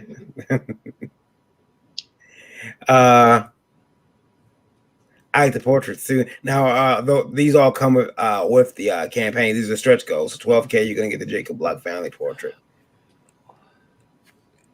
Let's see. Now, did you cross that? Let me see. Hold on. Let me go back up here. Yeah, 13. You crossed all that. Wow. So, Mike, can I have a loan? Can you send me like $40? I'm glad. And so this is all in demand right now. So if they order, you shipping now, or it's February 21? So are you shipping now, or are you shipping next month? Is he there? No, he kind of disappeared. Oh no, we lost him. Oh no! But like you said, he's closing tomorrow. So usually it's because he's ready to go to the print. Yeah. Knowing him, that's what happens. Yeah. He'll I'll answer for him. Yes. And if he has some leftover, he usually does a second chance campaign. Yeah, well, you gotta think about those second chance campaigns. I mean, is it okay to take the backing, take some of the perks out of that when you do second chance campaigns, or do you keep the perks and stretch goals still in there? Usually, what I think is people get in at the lower price. They get the extra gift for free, and if you ever do an extra campaign, a second chance campaign, maybe you sell the book for the same price, and the add-ons you know maybe a $5 more or something, and you put the add-ons as an extra. Yeah. Okay. Because the people that got in from the get-go, they get it for free. It's a bonus. It's like, thank you for believing me from the get-go. Yeah, the original package should always have the best deal. Like even So, once you close out, the book should be a little bit more expensive than the back has ever paid for it. And make sure to put at least a first print annotation in your first printing, and then when you do other, you do like second print or Yeah. Let's see here. All right. So, question from Indie Vote Radio for you guys, and this is for you guys who have significant others. How long did you explain to them that you would go without a profit in this business? I'm nearing the 3-year mark and have not turned a profit. I'm afraid she's gonna start asking questions and making demands. And that is from Alec, ALEK, Alec. Look, yeah. Like anything that's business. One thing that you learn in anything business, there's no business that makes money until the third or the fifth year. That's any type of business project that you might have, right? There's the special occasion where there's a big hit and you make a lot of money from the get go, but that rarely freaking happens. That usually comes with a few years of experience of building something, right? You have a reputation, and that the luck can happen. The luck of the Irish happens, right? But the thing is, if your plan is just to make a quick buck, you're not in it for the right reason. Correct. Yeah. Like me, when I come in with my campaign, I ask for 3,500. That does not even cover one amount of money invested in the art. And people can say what they want. Well, you're the artist guy. Yeah, but I have to pay myself too. Yep. To do that art. Was that your American accent? No, I can do a better one. I'm doing one. Yeah, trust me. Mike says his phone. Mike says his phone overheated, and he come in when it cools down. He's there in the chat. Mike, are you there? Yeah, man. My phone's trying to make me look as unprofessional as possible. I apologize. No problem. It's no problem. We just told everybody your book is 50% off for the next couple of minutes if they have. Okay, great. That's why I'm getting so many sales. But you see, the point I was going to is the fact that with Blood Hunt, I made money. I was lucky that I did make a profit because I was able to go to 12,500 in demand while I was producing. So it's very important that you consider going in demand till you're freaking ready to go to print, because a lot of people, especially keep in mind Indiegogo, CG, or whatever, right? Just the crowdfunding platforms, that Kickstarter or Indiegogo, dude, there's like over 200 campaigns. Yep. You got to give everyone as much time as possible because you only have so much money to spend. Yeah. So some people will wait till it's ready to go. Some people will back the newbie, the one that really needs it quicker to get funded. As soon as you're funded, people will go, okay, I can put him on the back burner for a few minutes. That's why it's good to you promote a lot from the beginning of your campaign. You take a little 2-week break, then you promote again, then another 2-week break, then you promote again, and then when you're about to close, you're about to go freaking thing, you promote like a motherfucker for 2 weeks, and you tell people you got 2 weeks to go back this motherfucker before it goes to print.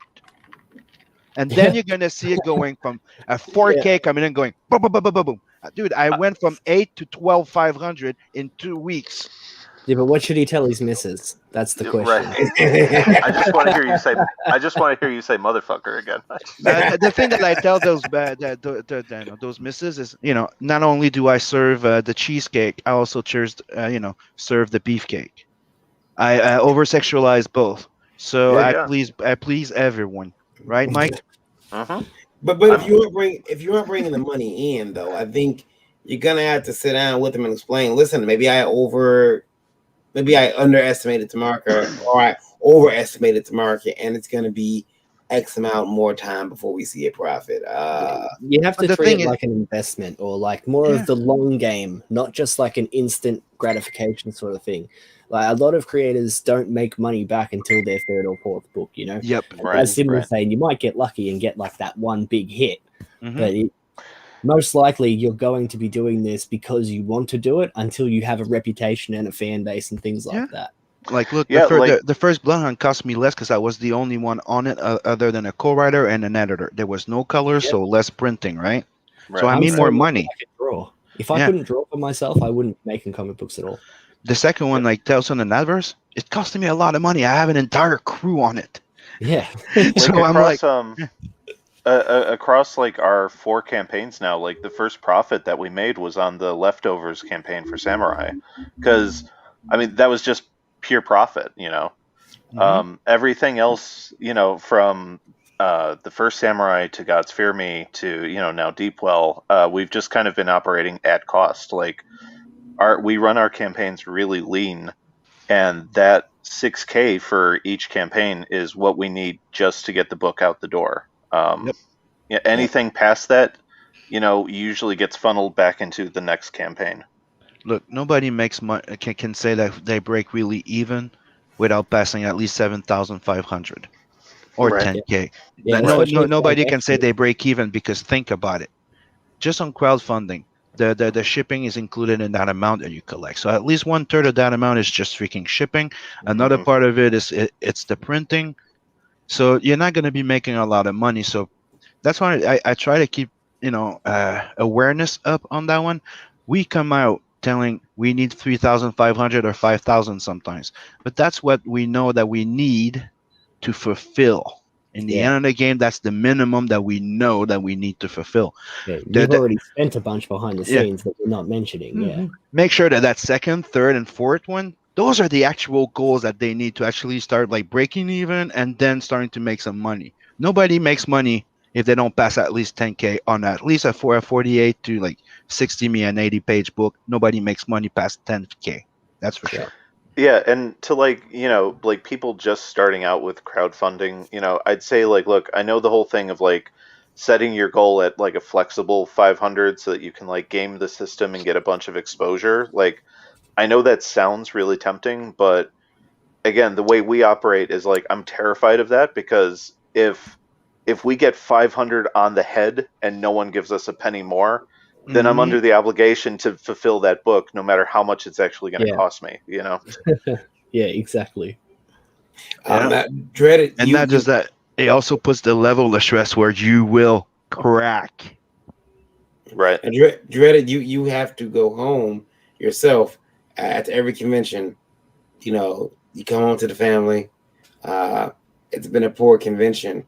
Have you ever, because you and I both know an artist whose wife has told him, hey, if this comic book thing doesn't start working, you're gonna have to get a regular job. I don't want to say his name, but you know what I'm talking about. That's a shame. Have you had that conversation? Yeah, we had that conversation early on in the marriage when I was following the dream of making comic books back in 2005. I did it the wrong way. I used like extras from college loan money to print it. I kind of did what I had to do to make the books, and it only ever even tried to break even doing cons, and it wasn't until I started doing fan art that I actually started making money at these things. So once I started turning a profit, then it wasn't such a problem with doing this, and now it's I'm very well established. I've got regular customers in the wrestling business that they paid my rent all of last year during COVID with just commissions for autographed wrestlers to sign. Nice. So I've got that going, and so it gives me the benefit of being able to spend some of that extra time doing Dreaded Dinosaur Man and pick and choose different projects. So and at the end of the day, it's a blessing when somebody decides to take their hard-earned dollars that they probably get at a job that they hate and spend it on some entertainment that I'm providing or any one of us is providing. So, if you're able to if you're even able to break even doing comics, you're living a privileged life to be able to do that. Enjoy it. Randy, you want to say anything about that? Alec, the real key here is transparency within the marriage. You need to communicate. You need to explain to her about your passion. This is what you love to do. This is what makes you happy. This is how you do it. And of course, there are going to be times that you're not making money until you figure out your niche and where you're going, the direction, and eventually you'll figure out, you'll break even, just like what Eric says to start with, and then you'll start seeing profit. Then you'll see more profit if you keep working at it. But the big key here is to explain to her that the more passion you pour into this, the more of your heart and soul goes into this art, the more return you're going to get in the long run. And transparency is the key here. She needs to share that passion with you as much as you possibly can. I had a first wife that didn't quite wrap her head around that. And it's so easy, especially in the business that we're in, to be hermits and to stay in our cave on our board in front of the screen and just sit there and work. Right. Yep. You have to try to involve her as much as possible into what you're doing and let her know sometimes you're not going to break even. Sometimes you're going to lose money. There's going to be years that sometimes in years that you're going to be negative. But also, if you're going negative and you're not doing a business, make sure you have that accountant out there when you do your taxes, because a lot of times you going into the negative can really be advantageous to your taxing household. Yep. So yes, very true. One thing that we do every year is we always, the wife is really good with our finances. She understands. My current wife, who I've been married to for like 30 years, I met her while I was retailing. So she knew my passion as we were dating, knew what she was getting into, and is just within the last, I would say, 5 years or so, it's just starting to see a return on that. And for 25 years, she's put up with me. She's tolerant to no end, and we have those discussions all the time. But it's the transparency that you need to have with her, so that she sees your passion and understands it. That's really the key here for a successful marriage on that. Because the last thing and don't forget a little bit of charm too, because you could tell her, like, you are the love of my life, you are the breath of my wind, right? But you are the breath of my life. But right now, I want this more than I want to breathe. You do have to make it like, don't be giving anyone any ultimatums or anything like that, but you do need to make it very clear how important it is to you, because at the end of the day, the last thing you want to do is end up in some just shit kicking job that you don't care about. You take your paycheck home every week, and by the end of it, you're just depressed. I spent nearly 10 years not drawing anything, and it actually was my missus that turned around and said, like, you used to draw all the time when we first met. I hate this. Can you start drawing again? And like, when I lost my job during COVID, she was like, go quick, start selling everything. Yeah. And that's what I did. I've ended up here after all that. She's married to you. She knows when you're not happy. That's all. She wants you to be happy. And if you pay attention to a lot of those broken marriages, right, it's pretty much the thing that's lacking. It's communication, right? Yeah. And the thing. Yeah. Yep. Wives should know when you're not happy. When they married you, they stole all the happiness that it was. They sucked it out. They should recognize happiness. Anyway, yeah, but there's also the fact that it's not for everybody. Yeah. Grandpa's Comic Con says, my wifey and I have this convo all the time before I con. Just tell her the truth. Be transparent. It takes time to make a career. I'm lucky though. My wife has a similar passion, which helps a lot. Yeah, it helps a lot too if you can get them involved. Speaking of getting involved, usually I don't do this, but I'm going to, because a gentleman by the name of Denani Arts has been on my Facebook. He sent me his comic. Said, check my art out, please. Tell me what you think. Send me his comic. He's learning. He's getting better all the time. He is from Africa, and he told me that he was having a problem because whenever he's talking, he's one of the people who founded INDIE VOLT Radio. And he told me that when he tells people he's from Africa, the conversation drops. They no longer, they don't want commissions. I don't know. I think a lot of it has to do with, the stigma that we have with, I paid this guy for this commission. He's going to take off. I'll never see the money again, blah, blah, blah. There's all types of reasons why. Okay. But he says that, he was having that issue, but he has been teaching young kids how to draw. Yeah. And he recently tried to start a Kickstarter Indiegogo. Apparently you can't do that in Africa. You can't have a Kickstarter Indiegogo. So what he was asking, I'm sure different countries, different rules. So right. It might not be the entire continent. It might be the country that he lives in doesn't allow it to happen. Correct. So he posted for some help the other day. Didn't get anybody reaching out, but he posted, he's got these kids and he was looking for help. I'm going to share just his screen of him. Let's see here. Here we go. These teaching these kids how to draw. There they are.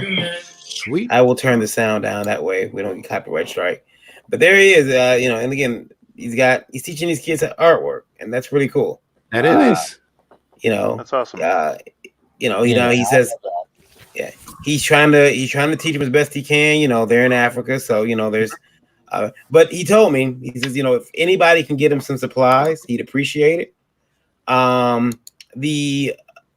He does have someone in Ohio. I believe it's a missionary in Ohio that can get the stuff to them. Oh, really? That's cool. So if anybody wants to get some supplies out, contact me here at Indie Volt. I'll get the number to the missionary, who you can get that to them, and those kids will get a hold of those supplies. That's awesome. It would be cool to do like a small drive in order to get, say, like sets of Crayola color pencils or something. Yeah, down to that missionary to ship them over there. Yeah, I'm gonna talk to the sponsors and see what I can do. Go ahead, Mike. I'm sorry. That would be No, incredible. I was just gonna say I don't know how close of a relationship he has with the missionary, but I mean, as far as like starting an Indiegogo campaign, my wife and I are hosting Thomas Moria for Stefani Renee because he can't do one. He could always have the missionary like host the campaign for him. Oh yeah, that's a good idea. Absolutely. Yeah, because I felt bad because maybe you should reach out to the missionary and see what's up. Yeah, he told me the missionary's in Ohio, which for us here in Michigan is nowhere. That's like right across the street. So I'm like, I can even get stuff and 5-6 hour drive tops. Yeah. Just want to help out however we can. I got paper here, I got pencils. Yeah. Be happy to send down some stuff for the kids out because he posted us asking for help the other day, and he said I'm going to do commissions to get money to buy the supplies for these kids. Help me out. Didn't get any commissions, so I told him I'm gonna mention it tonight on tonight's show. So hopefully that would be an awesome thing to do a potathon for. Yeah. That would be. Yeah. Maybe we'll get that done. Because he sent that video. He'd send video of the kids drawing. That'd be cool. Yeah.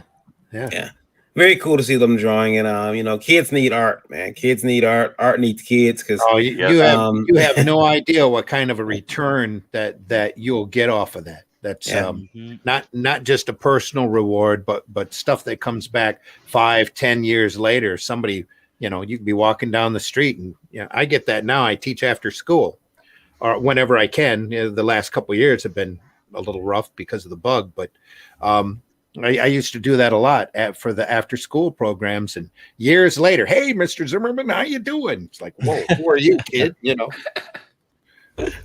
But it becomes very rewarding, and it's easy to teach. All you need is pencil, paper, a little bit of art supplies. Yep. Like what he's saying.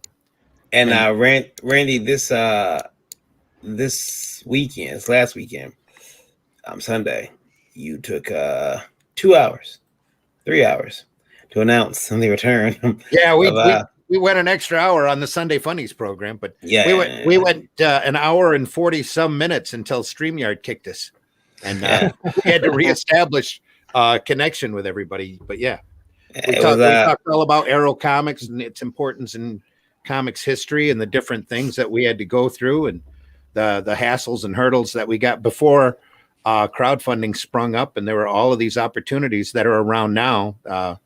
When we had to do mass printings, and there were 3,000 was a minimum run in order to get any type of a decent per unit cost. It was a hassle, but now with crowdfunding and that, Arrow Comics is coming back, man. We're gonna and you announced it was back. You announced that you've got some books signed up, and we do. That was me and Eric were waiting because that's just some of the books that we had signed up, the ones that we announced Sunday. There are other ones that are in production also. So the thing was, I didn't know which books had been signed up because I tell people this all the time. Randy does not tell me things because I am the Tom Holland of Indie Volt. If you don't know what that means that I have a big mouth and I'll accidentally spill the beans. Oh. So he doesn't tell me things. Well, with the Revolt book, that's something that we've been talking about for almost a year. I said, man, we should do we have so many people that come through on the podcast. We should tap some of them and do a collection just to show off the stuff that we do. And so when he announced it, he was doing the Arrow Comics, and he was bringing that back. The real thing was that what that last Sunday wasn't about the Revolt book. It was about the continuation of Arrow Comics, and so you announced it. The news, the big takeaway from me from that week, from last week's show, was that you had signed Only Death Can Save Us as so you can release that as a floppy. Yes. Yeah.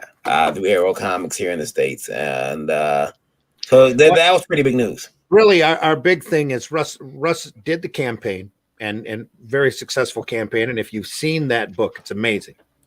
And when I saw it, when we had Russ on the air, it's like, Russ, dude, we have to do this for a direct market edition.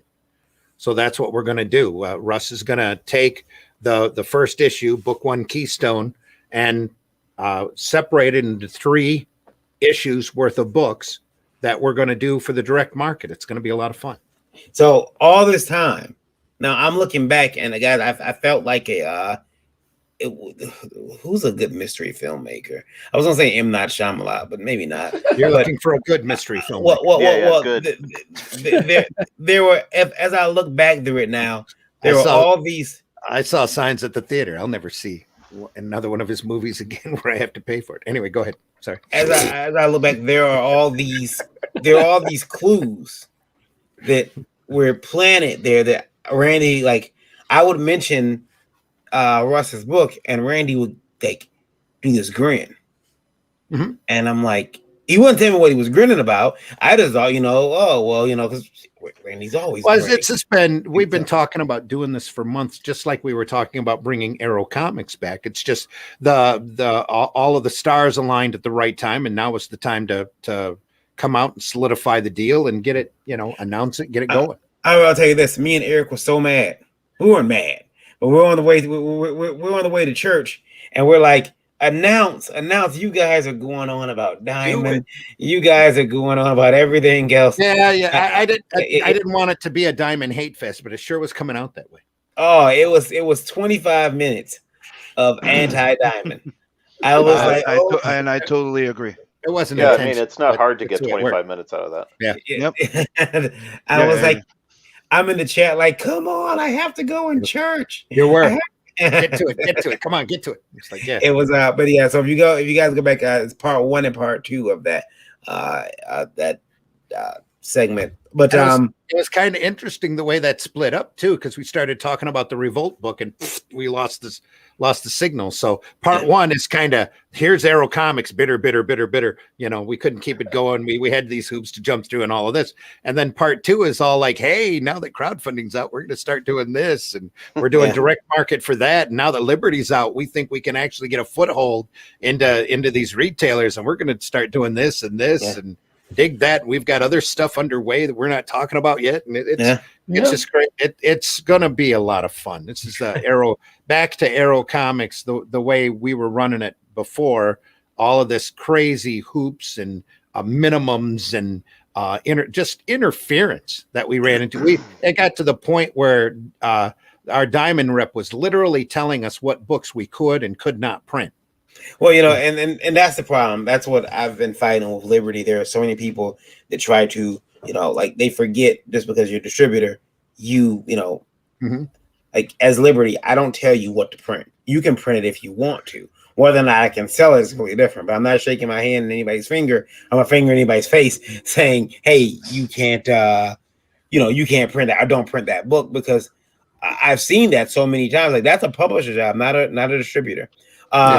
Well, that's the way the free market is supposed to work. You do the artwork, you put the artwork out there, and if nobody wants it, you get to fall flat on your face and take the hit. Exactly right. Not to have a distributor walk up and go, well, your minimums, you're not meeting this or that, or we're that. I had a book with not stop me if I get too crazy. I had a book with Diamond that I picked up from a producer. The guy was a phenomenal writer, not that good of an artist, and he was doing his own book. Did 2 issues on his own, had the 3rd one done. We printed the 3rd one for him and kept the numbering going. And then we went out and found a dynamite art team and had him still writing the book and restarted it with the number 1. Well, we go to solicit for number 2 or 3, I think it is, and the Diamond rep calls me up and says, you can't print that book because the other 3 books that this guy did on his own, you know, the 2 he did on his own and the one we printed for him, all had bad numbers. The revamp, the first issue of the revamp had good numbers, not quite up to their minimums, but really close. So they stomped us in order to keep us from getting any higher numbers. And told us flat out we couldn't print the book. And we're like, what are you talking about? Have you seen the book? The book's quality. Look at this. It's phenomenal. But nope, they wouldn't have anything to do with it. Don't get me started on Diamond. Yeah. I'm sure everybody's got horror stories like that. That was part of what we were talking about in the first part of Sunday Funnies. To me, Diamond is the reason for the downfall of the comic book industry. It absolutely is. That's what I was about to say a second ago. It's their fault that our indie comics industry is booming. And to finish it off, enough said. Now I did want to also say while we are here, Indie Volt Radio will be I was asked from Indie Volt Radio, will we be streaming the award show on the radio? That I do not know right now. I don't know because the thing is, if we don't stream it live, I think we should try to get a copy of it to put up there. Some type of audio version of it would be okay. It is kind of hard because there's a lot of people it's gonna be a lot of dead air. So well, I'll be your Gary Owens, and now coming to the stage is You need a really good play-by-play guy, like a color commentator team on it. Yeah, you gotta get the award for best colorist to some guy you've never heard before. Yeah, you gotta get the old basketball commentators. You know, there he is. It's coming up the right here, right? Just gotta get that high-pitched voice. He's rounding the table. He's grabbing his award. He's going right up to the stage. There he is. He's a couple of us to do a play-by-play. That'd be awesome. Yeah. So we don't know. I don't know. If you could see the suit that he had on, it's incredibly silly. I've never seen such a large bow tie before in my life. Yeah. It'd be great. I do intend to have an audio version though at some point. But the award show will also be on Indie Volt TV as well. If you have a Roku enabled device, pop over to Indie Volt TV, September, probably the 20th, we'll put it up there. It'll be all edited nice and pretty, and you guys can watch it there as well. But it will be streaming live here on our YouTube and Facebook for everyone to watch. It's gonna be like an hour. It's gonna be probably like a 2-hour event. Excited about that. September 18th. Go over to the IndieVoltAwards.com and submit now. Submit your book. We're still trying to figure out how to get the live band into the auditorium. And the what? Live band. No, we won't have a live band. I wish. But Milton DeLug and his band with a thug. Yeah. It's gonna be it's funny though, because with the sponsors, I was offered a couple other things. I'm like, no, I don't need that. Like people are like, hey, would you like the whole there's a couple of hotels around there, and they're like, do you need rooms? And like, well, I'll make the rooms available. If people want to, some people flying in, if they they want to a cheap hotel room. It's like there's Holiday Inns. There's a couple places that are by there that will give me a block of rooms for cheap. That's great, but some of that. Sometimes you could strike a deal with them going like, if you advertise them, right, you give them them as their reference, they offer a good deal to your customers. Oh yeah. Plus people like me that will come from Canada going, I want to go. Yeah. It's September 18th, 2021. But if anybody again, you guys listening in, anybody, it's IndieVoltAwards.com. Go there. There's a fact. I can bring it up, I guess, because I know we got to start getting ready to get out of here. But and if you have to fly in, make sure your license is up to date.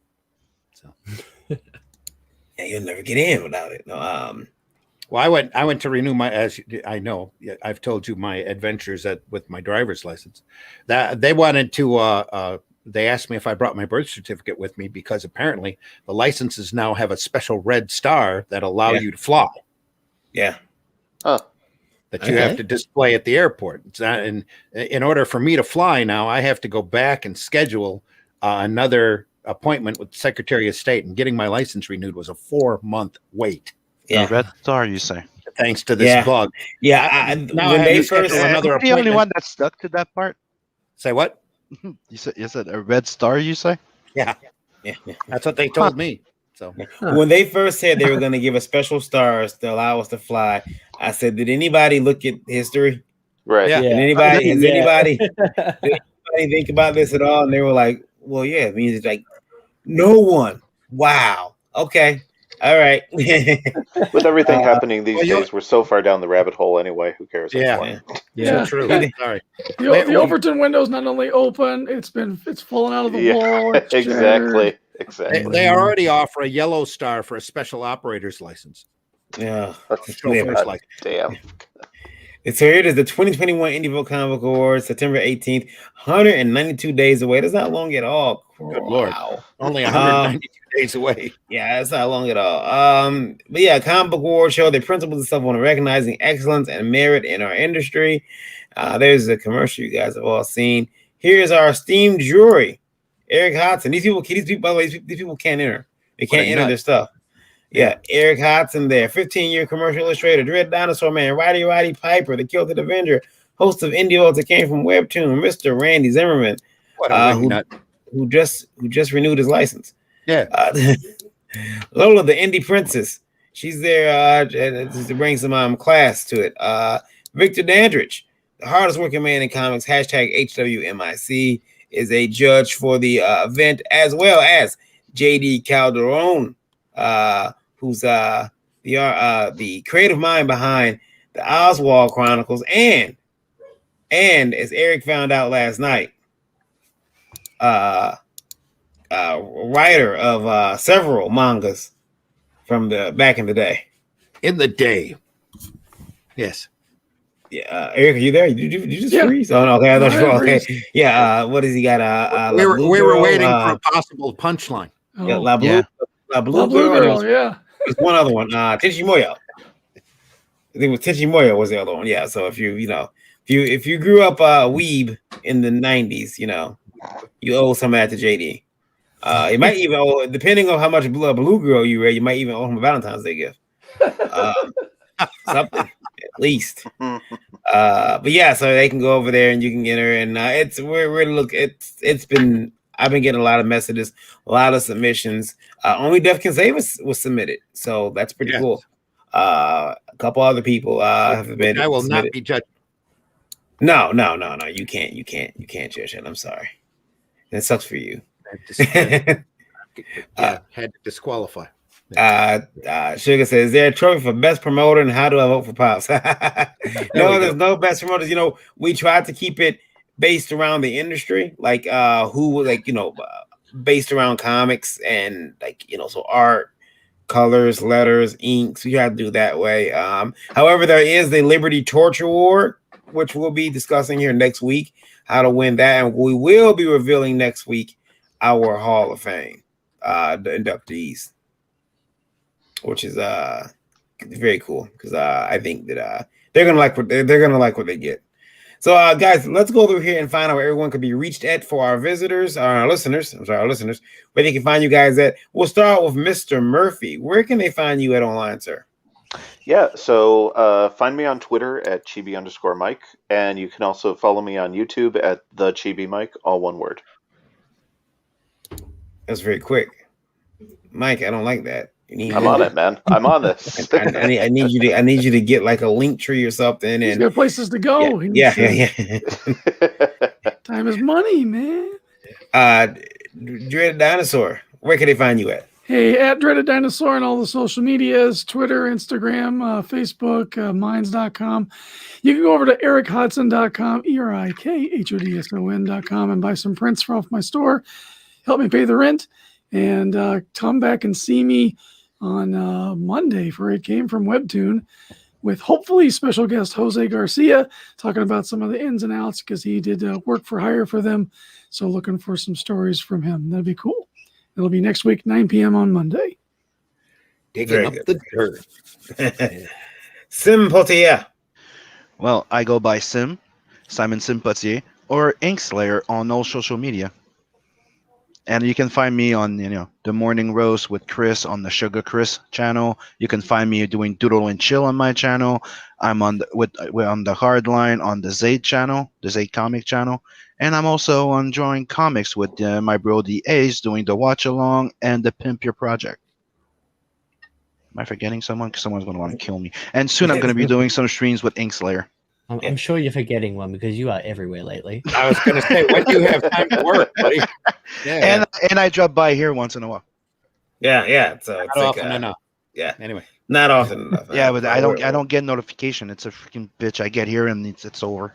We've had the same time for the last 2 years. Yeah. I'm gonna start messing. I'm not saying I'm not just taking the blame on it. I'm saying I don't get notification, and the rest is all my goddamn fault. Yeah, you know how we are artists. Get a phone with an alarm. That's why I use notifications. Yeah, I'm gonna everybody just message Sim when we're on now. Try to wake up. Yeah, pretty much. Yeah, just message Sim whenever we go like, hey, we're live, right? You know what to do, Dread the Dinosaur now. Yeah. Yep. Dean, Suddenly where he gets 15 links all at once. Boom. Dean, where can you be found, sir? On Twitter, you can find me at Dean James Comics, or you can subscribe to my YouTube channel at Comics Mate. I'm also on Minds at Comics Mate, or you can follow the Comics Mate YouTube channel on Twitter as well. Very good, very good. And I don't think we mentioned for Sim, it's Tales from the Netverse over on Indiegogo. Yes. And for Dean James, it's The Embrace, also over on Indiegogo. Look at both of those products, as well as Deepwell over on Indiegogo, which I just bought into. So. Oh, well, thanks very much, man. Can't wait to have it. Again, one of those projects. You see it, you got to buy it. You know? Yep. Thanks, man.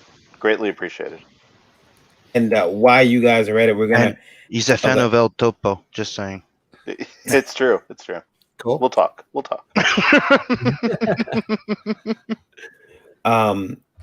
Want you guys to also the Indie Princess. Ma'am, where can you be found at? Linktree. Look up indie_princess and you'll find all my links there. Also, coming March 31st is my book Lore on Indiegogo. You can sign up now to get notifications. I just want to tell everybody your book is perverse. It contains sex. I've seen it. What is it? Well, just because it's adult doesn't make it perverse. No, but it's really bad. Okay, it's really perverse. It's really bad in a good way. Eyes wide shut meets Saw. Yeah. Let your imagination wander. Yeah. She's very excited about that book. She's been she's been campaigning and she's been going on shows. Her campaign hasn't even begun yet. Yeah, this week you are where you at Friday? You're on I'm on Raging on Friday with Meredith and Nita. Okay, so you'll be there Friday, and then also I have Geekgasm tomorrow, which is my show, at 9 p.m. Eastern Standard Time. I'm trying to find the cover, Lola, but I don't see it. I thought I had the cover to Lore in my you do? Can you upload it in my It's not in there? In the overlay, please? No, we have the Geekgasm. She wants to share the page, so she can share the page and the Princess. We have the Lore. Yeah, we have that's all. Logo. All right, here we go. Yeah, there we go. Yeah, there's a cover for Lore. So Nice. I understand that everybody can get. You can get one of your stretch goals is that character's ring, which I know because I've seen them around the house now. Lola went out and bought a bunch of rings, like she got the character's ring made, and she went and did the stretch goals already. Well, not stretch goals. Sorry, they're not stretch goals. They're actually perks that you can buy with the tier, so they're not stretch goals. But she's like, I'm gonna have so many of these.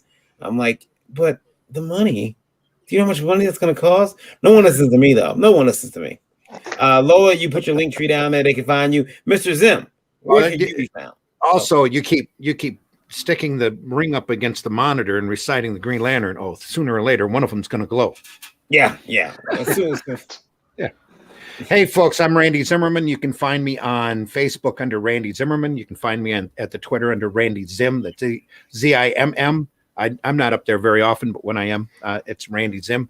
I have a YouTube channel that I used to call Zim Geek. Now it is the Arrow Comics 4.0 channel, where we'll be having videos up there talking about our products and what we're doing, as well as cartoon instruction and an occasional rant about comic history or who knows what. Plus, we have the Arrow Comics 4.0 page over on Facebook as well, where we'll be showing art over there, some art exclusively for the projects we have coming up. The first project we have coming up is the Indie Volt Revolt book, which the campaign will be springing up here any day now.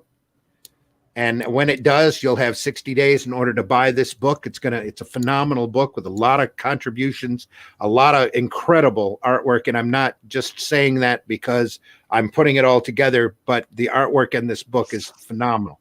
All sorts of different examples of what the true potential of alternative and independent comics could be. All short stories, beginning, middle, and ends, all designed for you to just walk in and enjoy yourself. With over 24 creators, I went through and counted them, are involved in this book, and more of them will be coming. We'll be adding stretch goals that actually add more stories to the book. So it's going to be a lot of fun. The print file for that is already 90% complete, depending upon the stretch goals that come in and the other stories that we need to do. That'll be the only thing we'll be waiting on. As soon as the campaign is done, it's printed and it's right to you. So I'm really looking forward to that book. Plus, excuse anymore. Oh, I didn't know. There we go. Don't have an excuse anymore. I just found your channel and I subbed. You got a new sub. There you are. And anyway, stay tuned for other things coming later this year from Arrow Comics 4.0. We're really looking forward to entertaining both through crowdfunding books and through direct market edition books. So looking forward to that. And you can find me back on Varian and I will be back Thursday morning at 9 a.m. Eastern time for the Breakfast Buzz. And then I run a show on Sunday morning at 9 a.m. called the Sunday Funnies, where we talk about the hopefully lighter, more whimsical side of comics. Sometimes the conversation goes all over the place. And this Sunday, we're probably going to have a bunch of old dudes like myself sitting around talking comics. So looking forward to that and seeing who we can get on the air, who we can wake up early enough. That's 9 a.m. on Sunday, Eastern Standard Time. If you want to join Sundays, it's a Sunday Funnies. If you want to listen in live and join the right now, was it 84 402 listening right now, you can do so by downloading the IndieVolt Radio app on Google Play or listening in on Amazon. If you have an iPhone, download the Stream app and look up IndieVolt Radio there, and you'll be able to tune us in. There's also an IndieVolt Radio player on indievolt.com right at the midway of the page. Oh, I hear myself. Who's that? I heard myself. Yeah. So And so if talking to ourselves. Oh yeah, it's okay. It's okay. And then you can of course go over to our YouTube, like and subscribe. We appreciate it. IndieVolt on YouTube. Then all of our podcasts are archived over there for your listening pleasure. IndieVolt Live at indievolt.com is where you want to email if you have a question. Include IndieVolt Live in the subject, and please keep those emails to 90 words or less so that I can put them on the card like I did earlier and bring them up, and we can make fun of you. Should we also ask people to watch their language on that, because we have anyway? Oh yeah, I try to edit when I have to. Yeah. It's IndieVolt TV. Yeah. They're fine. IndieVolt Live on IndieVolt TV on Roku and Roku enabled devices. Download it free. It is our lovely streaming network. Think Netflix, but think Netflix or WWE Zap, but awesomer because it's free. Independent movies. Some of these videos long form. So basically, what happens is that when YouTube or when we know YouTube's going to complain, we take the content, we put it up there when it comes to these videos. But we also have some films up there, and we have some Indie Vault original series coming very, very soon. We're looking to make the first announcement of one of them within the next 2 weeks, which I'm really excited about. You're gonna have to add a new Indie Vault Studios card. Yeah. I have to add another one of those, and so yeah, we're excited about that, and at least I know I am. I'm super excited. I will. That's pretty much it for us here, though. We will see you guys all back here. Lolo, see you tomorrow night at 9 p.m. for the Geekgasm.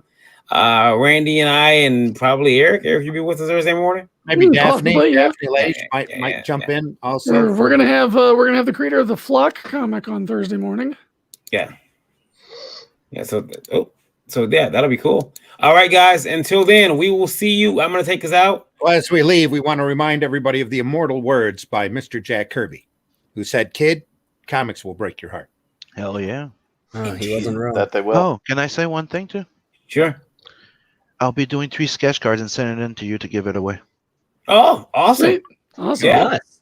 Hey, you know, we will put them into the we'll make sure we put them in the Indie Vote here. And when we do that, people will know that they have opportunity to win those cards then. Awesome. Thank you. All right. Later, everybody. Thanks. Right. See everybody see here you soon. later. You guys have a great week.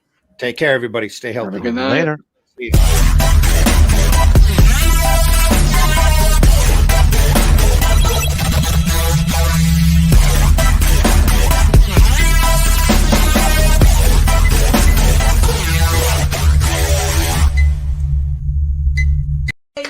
Yay! Think about what you've accomplished. I'm not